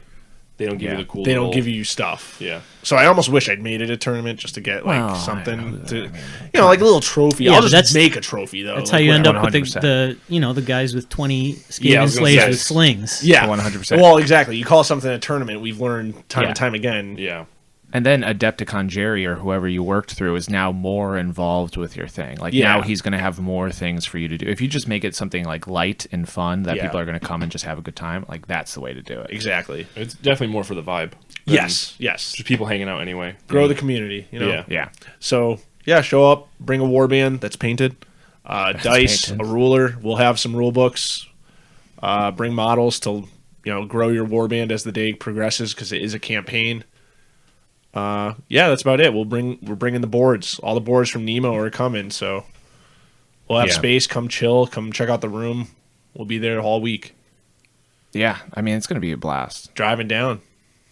Drive on down. Come on down. Or are you flying? No, I'm flying. I suck. Are you driving down with me? Phil's coming, right? Are you driving? I have not secured a flight at this point, so it's probably safe to say I'll drive with you. All right. Yeah, hell yeah. And I'll just fly in and fly out. I can say gas to get there is probably going to be about the price of the plane 100%. And but it'll be way more fun. Yeah. And it'll make your life easier because you'll just be able to drag whatever you want. I might take my tires. I might switch my tires from my big tires to my small tires for that. You got to put big tires in the back, small tires in the front. Yo, no, other way around. Small tires. Savannah in the back. lift, baby. Big tires in the front, small tires in the back. I do not know what a the Savannah fuck is that? You ever seen a Savannah?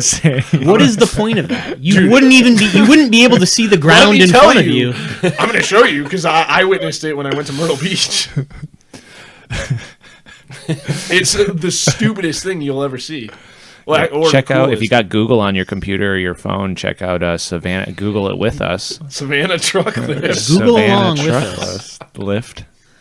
I'm sure Paul, if Mordheim Paul was here, he'd probably be like, "Yeah, I probably built 3 or 4 SMF cars can't with even find it. Savannah lift on it. No biggie." That's not how Paul sounds at all. Where is it? If I had to do a Paul, hey, Paul's got a radio. What's it called when only the back is lifted? I don't know. Sick. Cool as hell. Sick? Yeah. Really dope. Cool as hell. Like you're a cool guy. People say that guy rocks. I want to be his cool friend. Like that is how I was people were driving around like this. this. You got to look this thing up. If you don't know what this is, you literally could not see. Can't see it. I didn't understand it. Like people are driving. I don't see how you could even see the car. No, in front of you you. kill children. I was gonna say you kill anyone under 5 feet. With that. Yeah, squirrels, dogs, anybody getting in your way is dead. That guy's awesome. Yeah, that is very cool though. You can't see over the hood. I bought a squatted truck. You're welcome. You're welcome. Cool. I like that guy though. That guy seems cool. Like you're welcome is pretty polite. Pass me one of these bars again. Get on screen. Is there more left? Yeah. Oh, that's a big bar, Phil. You want to split this? No, I've eaten 2, dude. Those things are. Now those things are intense. They're very good, dude. We should go into news because this would fit into news. Dude, these are so. Just good. a quick. Yeah, Mordheim. At Adepticon Saturday. Registration's live on Sunday. This Sunday, which the 8th of January. Get signed up because there's limited spots. And if you want, just come chill. Maybe we can set up a table for you. Jump in. It's real nice chewing noises want going to eat the on. rest No, of I'm this? all set, dude. People love eating on podcasts. It's one of their favorite. This is so good. But this is definitely not news, but it sort of is. But Gardens of Hecate. Thank Hecate. you. Gardens of Hecate. They're like into a pod. She's like into a campaign, right? Yes. Five games into this Yes. campaign. So she had just posted 4 deep, 5 deep. posted pictures of the campaign and like how they're playing. So we're in game news right now. This is game news. Yeah, it's news related. I mean, I just thought this was interesting, and I wanted to bring up doing a board because I know Gardens of Hecate makes the boards super modular. Like I think she just has a flat board, and then she has. It might even be a rollout mat. Like, no, it might she be definitely a mat. has static grass like on top of the board because then she makes all of her terrain with like static grass, so it just sort of blends in. Okay. And so I'm making this insane board in the garage, and it just is like I'm overwhelmed, and I'm like kind of losing it, and I'm like I really want to make like a modular board that's 1 foot tiles Evan just did that. because then you could just stack it up. 1 by 1s. Yeah, one by ones, and then you just stack up 9 pieces, and you have a 3 by 3 board, and you like once you lay it out, and then making a bunch of scatter to kind of go on it. But I wanted to talk about Forbidden Psalm. Mm-hmm. Especially, Totally Not Matt wanted to hear about Morkborg, but this is like same sort of idea. What are your experiences with Forbidden Psalm, Gage? We only tried to fuck around with it once, but my problem is we were playing it with non-tabletop heads. They were just RPG guys, so everyone's perspective of it was. It's complicated. It's confusing. But in terms of like skirmish games, it's right up there with anything else we'd play. It's not complicated. It's not hard.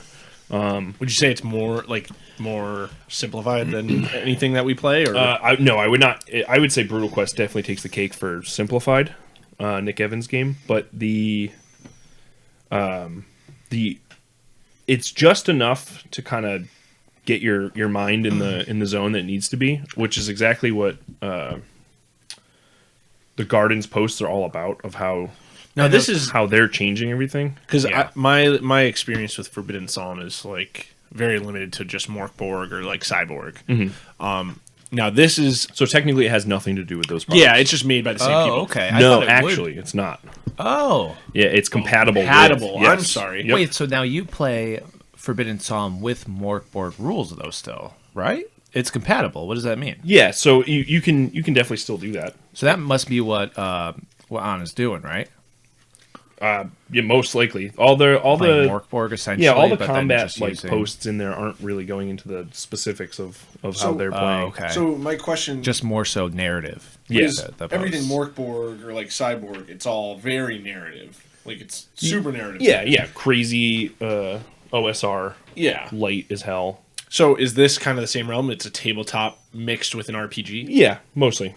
It's I wouldn't say it's as heavy as those other games like Knave based, or our boy Joe there, Grimdark 9. Oh, yep. Which that is Shout out, Joe. Definitely. That is an shout out. RPG with miniature rules as Yes. opposed to like a miniature game with RPG rules. Oh, wild. Okay, I understand. Yeah. It rocks. It has just gone in our play group under the radar for some reason. 100%. I can probably tell you why. We have a million games on our plates at all times. Yeah, that's the thing. That's I brought true. like a stack of skirmish game books that we've all kind of fucked around with, and we have just skipped this. But if Gardens is playing it, honestly, it's like gotta be. Yeah, I mean, a lot of She is what so we good. kind of want out of these skirmish games right now, anyway, we're getting from our Path to Glory. That's true too. I will say the one thing that I think what Gardens is doing is way cooler than anything we've been doing so far is when her character gets armor, she will literally blue stuff sculpt the original model, make a duplicate, and No then way. sculpt armor that they got on that No character. way, really? On it. Yeah. Oh, That's intense. if they found a cool ass sword, they throw the sword on the model. If the fucking model loses its arm in battle, cut the arm off the model. Yeah, I love that. It is the coolest. That's It why is she's the the coolest. best. Yeah. If I could figure out blue tack, I would love to do that. I mean, we could. It's Blue tack or blue stuff? Blue stuff. Sorry. Okay. No, I was just like, wait a second. Is she like making the armor and then blue tacking it on so she can like remove it later or something? No, I think it was because I have not read the 5th post yet. The 4th post, though, I know she went into detail about how she sculpted armor onto one of the creatures, and Friend of the zine. Oh yeah, Friend of the zine. She gave me permission to post one of her tutorials in the zine. Oh, very cool. Next yeah, issue. that'll be awesome. And the tutorials that she makes are amazing. Like they're so good, straight to the point, and they aren't using like crazy materials that you couldn't find. She uses a lot of washes, I think, in her painting technique. And like not contrast paints. I think she's kind of critical of contrast paints, but that might be an old take. I think I was listening to Dragged Into Turbolasers with the Weir brothers, and she was on it, and she was talking about this was like really early contrast paint talk, but they were all like kind of like, that doesn't really sound like anything we're interested in. Rattling Grime is the greatest contrast paint to be released. I feel like now at this point, contrast paint's kind of nailed down a little bit more where the wash aspects of them and the glaze aspects of them I'm a big really fan of contrast paints. I think sometimes they if you're not super careful, they can dry kind of blotchy. So you do have to, exercise some brush control, I think. Yeah. I'll say, but the effect, you get a very good effect with minimal effort. Yeah, exactly. Especially like, not to totally deep dive into any of the YouTube drama or anything about slap chop, but nice. That style of painting, I feel like, is such a good stepping stone for people. Like, Phil just explained what that was to me like the other day. Well, I mean, it's shit we've all been doing anyway. But I didn't know what it meant. He said slap chop, and I'm like, what the hell is that? What the fuck is that? It's just zenithal, and then you hit the whites again. Yes. Yeah. With contrast specifically to then kind of nail it down after. Then you contrast after. Which, I don't know if no one on the podcast is going to know this, but all of us, Lucian, has just become a fucking perfect painter overnight really because of that method. Yeah, and I think it's a great. And like from the outside looking in, I'm like, this is so sick that you can kind of just get away with that. It makes the whole hobby seem a lot less intense to get into. Yeah. Oh, that's my biggest complaint all the time. Yeah. I'm asking Terry, like, so do I want paint in the ferrule of the what the fuck is the belly is where it should go? Yeah, my point exactly. I don't fucking know any of that shit. So I only know that because, you just got bullied. No, because of Will Ferrell. Painting Will Ferrell with actual like big ass. Yeah, real paint. Getting paint in the Ferrell's bad news. You get fucking. But that's my point. Taken away. You don't know any of that shit when you get into this hobby, and you're like, I don't care. I just want to do cool narrative shit. And then you have these methods that are these boys on this podcast are hurt, and I gave them the least comfortable chairs of all time, and I feel bad now. And I think for the next app, I'll probably figure out something a little bit more comfortable. But we're kind of reining in. That was, like I said, not like a super big news, but I just wanted to at least mention her game and those battle reports. We 100% have to get on that wave. I would love for us to do a smaller warband-centric like narrative campaign.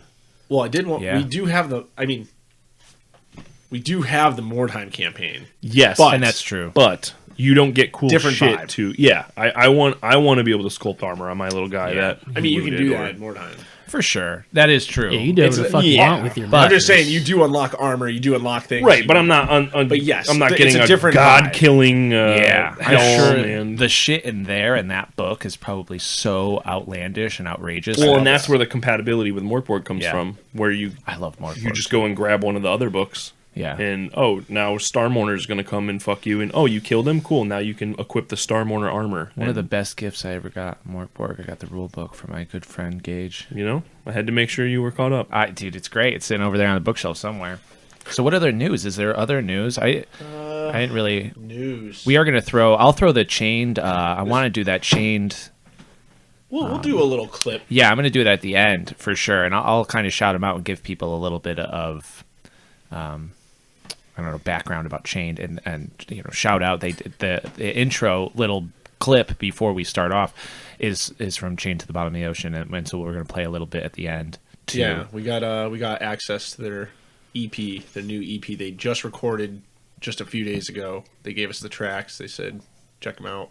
Yeah, they gave us permission to post one of them. So we'll give you a segment because all the songs are very, very long. We'll give you a snippet of what's going on. Doomy, riffy nonsense. So we'll play it at the end for a nice little outro track, probably.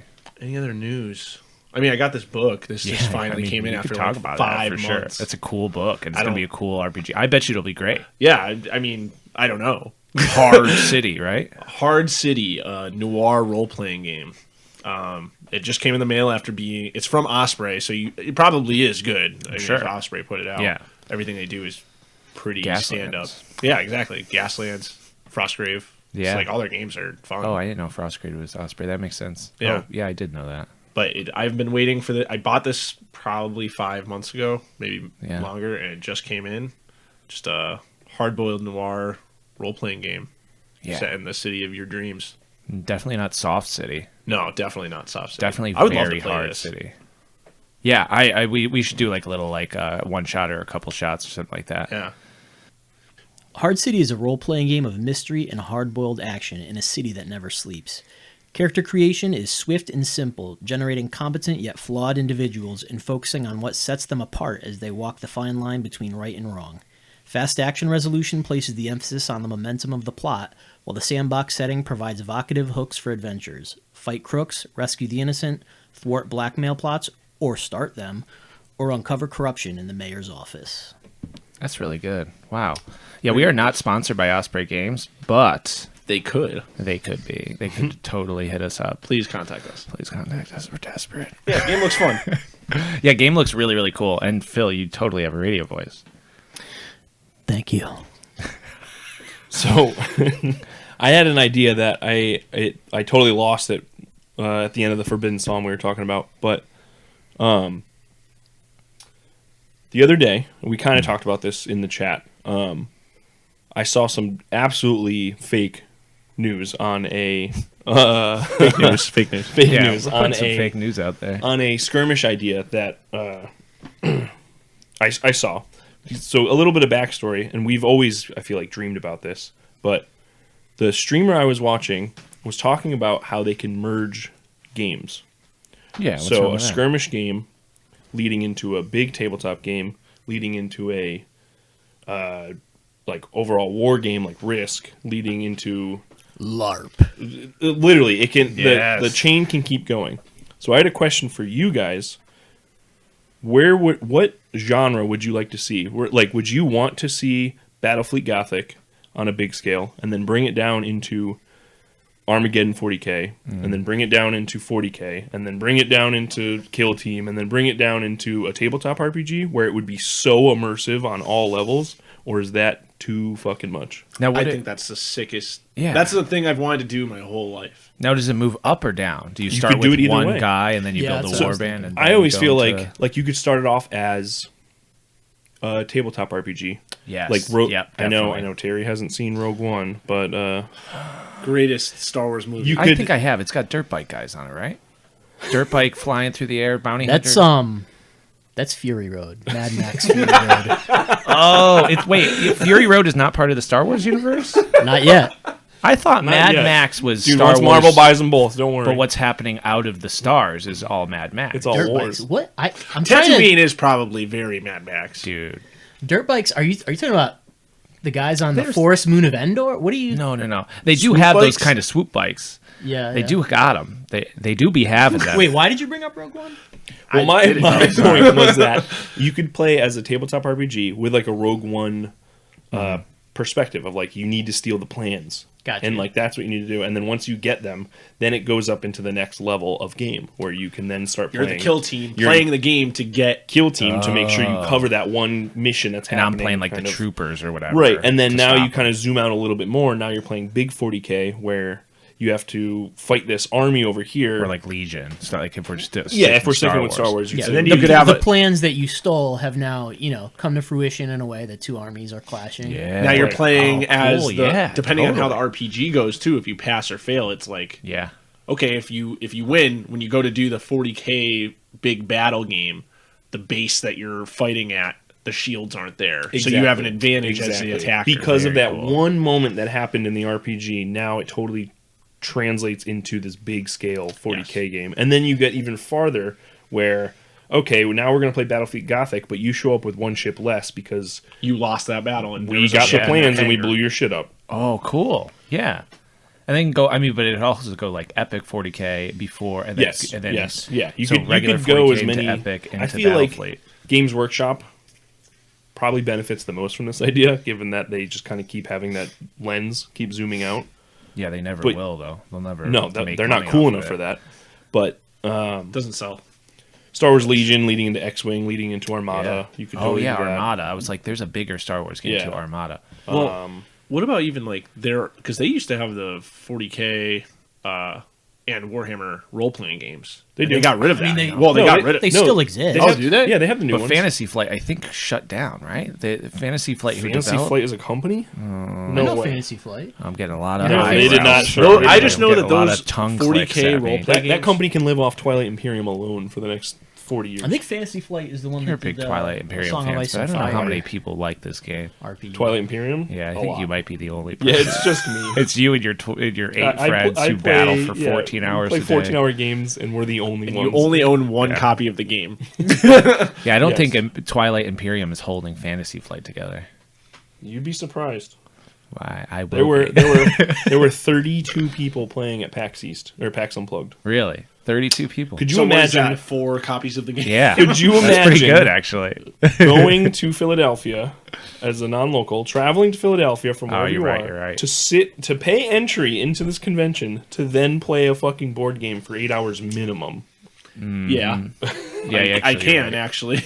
That's But to buy any of those Dedication. old RPGs, the Warhammer RPGs, they are so much money. I wanted the. I just picked up the Age of Sigmar one, the latest Really? at PAX. Yeah, I sold. Really? I didn't know that. something. Yeah, it was I didn't even Does know it look they good? had that.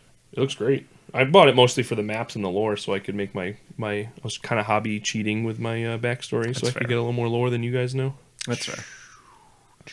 I had a local LGS in my area had this giant bin just filled with old books, old No way. content that they're just getting rid of at like Oh, cool. 80% off. Oh, just nice. take it. Perfect. Please, and they yeah. had a ton of the 40K role playing books. No way. And I remember I just bought all of them because Yes. it was so I was cheap. gonna I think it was say. like $40 for like 10 books. Amazing. And friend of the pod, Brendan Carrion from Full Metal RPG, he was on the search for a few of those books. And I remember just sending it to him for cost of my price. Wrath and Glory is the 40K RPG that is still in production. Okay. Is it bad? I don't know. Yeah, but I mean, here's the thing: you could play any OSR game in the 40K fucking universe. You don't need, Yeah. you don't need to buy their shit. Yeah. And I won't. You could play with Cyborg rules. Until they sponsor this podcast, I'm doing it. Until Games Workshop hand writes me an apology. Yeah. For fucking up Old World. Yeah. Hey, don't worry, it's coming back, and in 2027 you'll have If it. you're lucky. Yeah. Yeah. Any other news, boys, before we close this up? I'm sure your butts are getting a little I can do this all numb. day. Yeah? Well, you got it. You got a nice butt. So. We still got Thanks, questions left over for the There's next. there's a bunch of stuff here that we can go there. I mean, friend of the pod, TNP, Totally Not Panicking, asked a good question, but I think we're just gonna do a whole episode on that. On What? his question in Discord was easy to learn skirmish games, Alpha Swords. Alpha Swords. There you go. But I will say, All of I them think we could kinda? have a whole episode Yeah, on we just should. skirmish games. That'd be great. That'd be a great little section for next step. We'll just do Have a a whole. little more structure for next episode. I think I know friend we of the had pod, Paul. More structure this app, you know? Yeah, I know. It's pretty good. Yeah. I pretty mean, good. but people love hearing about Birkenstocks versus Crocs. It's I mean, so true. Minions. And Minions. Yeah. Well, thanks for sticking around till the end of this part and listening to the whole thing. After this, I'm going to record another battle report, and after that, I'll play a new track from Chained to the Bottom of the Ocean off their new album, and you'll hear that in a little bit after the battle report. Thanks for sticking around, and thanks for joining us. We'll see you next time. Bye. Adios. Later.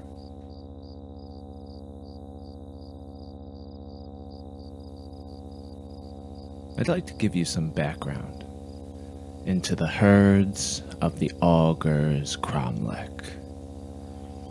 Somewhere in the wilds of Ulgu, the realm of shadow, There is a wind-swept plateau, dammed by the fell energies of chaos. Central in the plateau stands a towering megalith called the Augur's Cromlech. The stone has stood as long as time itself, watching the eons pass, and sometimes speaking to those who laid eyes upon it. This is a place where the soothsayers and the oracles of all races have gathered for generations to witness the many paths laid before them. However, it has now become, through some unknown means, a herdstone, one widely known to the people of this realm as a rallying point for the true children of chaos. As of late, the dire flocks blot out the sun for days at a time, and a back-and-forth call of dirge horns bellow across the plain, heralding the congregation of the many beasts that it speaks to and the wicked monsters that follow in their wake. Across the thunderous plains come the great war hordes known as the Crushers of Cities and the Eaters of Heroes, led by two rival doom bulls sired under the same weird moon, Golvork and Gorash. They stampede back and forth across the land, one from the east, one from the west, always crossing paths at the stone. Descending from the shivering mountains above, the ancient Shaggoth king Hrak the Weary and his many sons are roused from their slumber at the chance to strike out at Azir, the realm they have been exiled from. From the misty forests below come the many beast lords and the malevolent Bray shamans that whisper in their ears. Foremost among them, at least for now, is the mute beast lord Torbak Ghosthorn and his beastigors, the Silent Cleavers. Their tongues and vocal cords taken by the dark powers to keep secret their obscure missives. But he is followed by many other ambitious wargors. As all gores must vie to be the alpha, powerful raid generals, chaos touch mutants, cunning realm stalkers, and the shamans that whisper in their ears. Names such as Pergroth the Spiteful, and Vogmar Coalhide, Grimgor Fell Whisper, and Thorgor Runespelt. All of these herds have answered the beckon of the great power emanating from the Augur's Cromlech. But what or who this dark power may be is yet, for now, a great unknown. That was an intro written by Phil for his Beastmen, his Beast of Chaos, the Herds of the Augur's Cromlech. A huge thank you to Chain to the Bottom of the Ocean for supplying us with the intro song to Hive Scum, as well as being such great friends. This is the new album that will be coming out soon. The album is called Consumed by the Vitriol of Life, and this song that we're about to hear is Echoes Through the Empty Chambers of Heaven. Hope you guys enjoy. We'll see you next time. Consumed!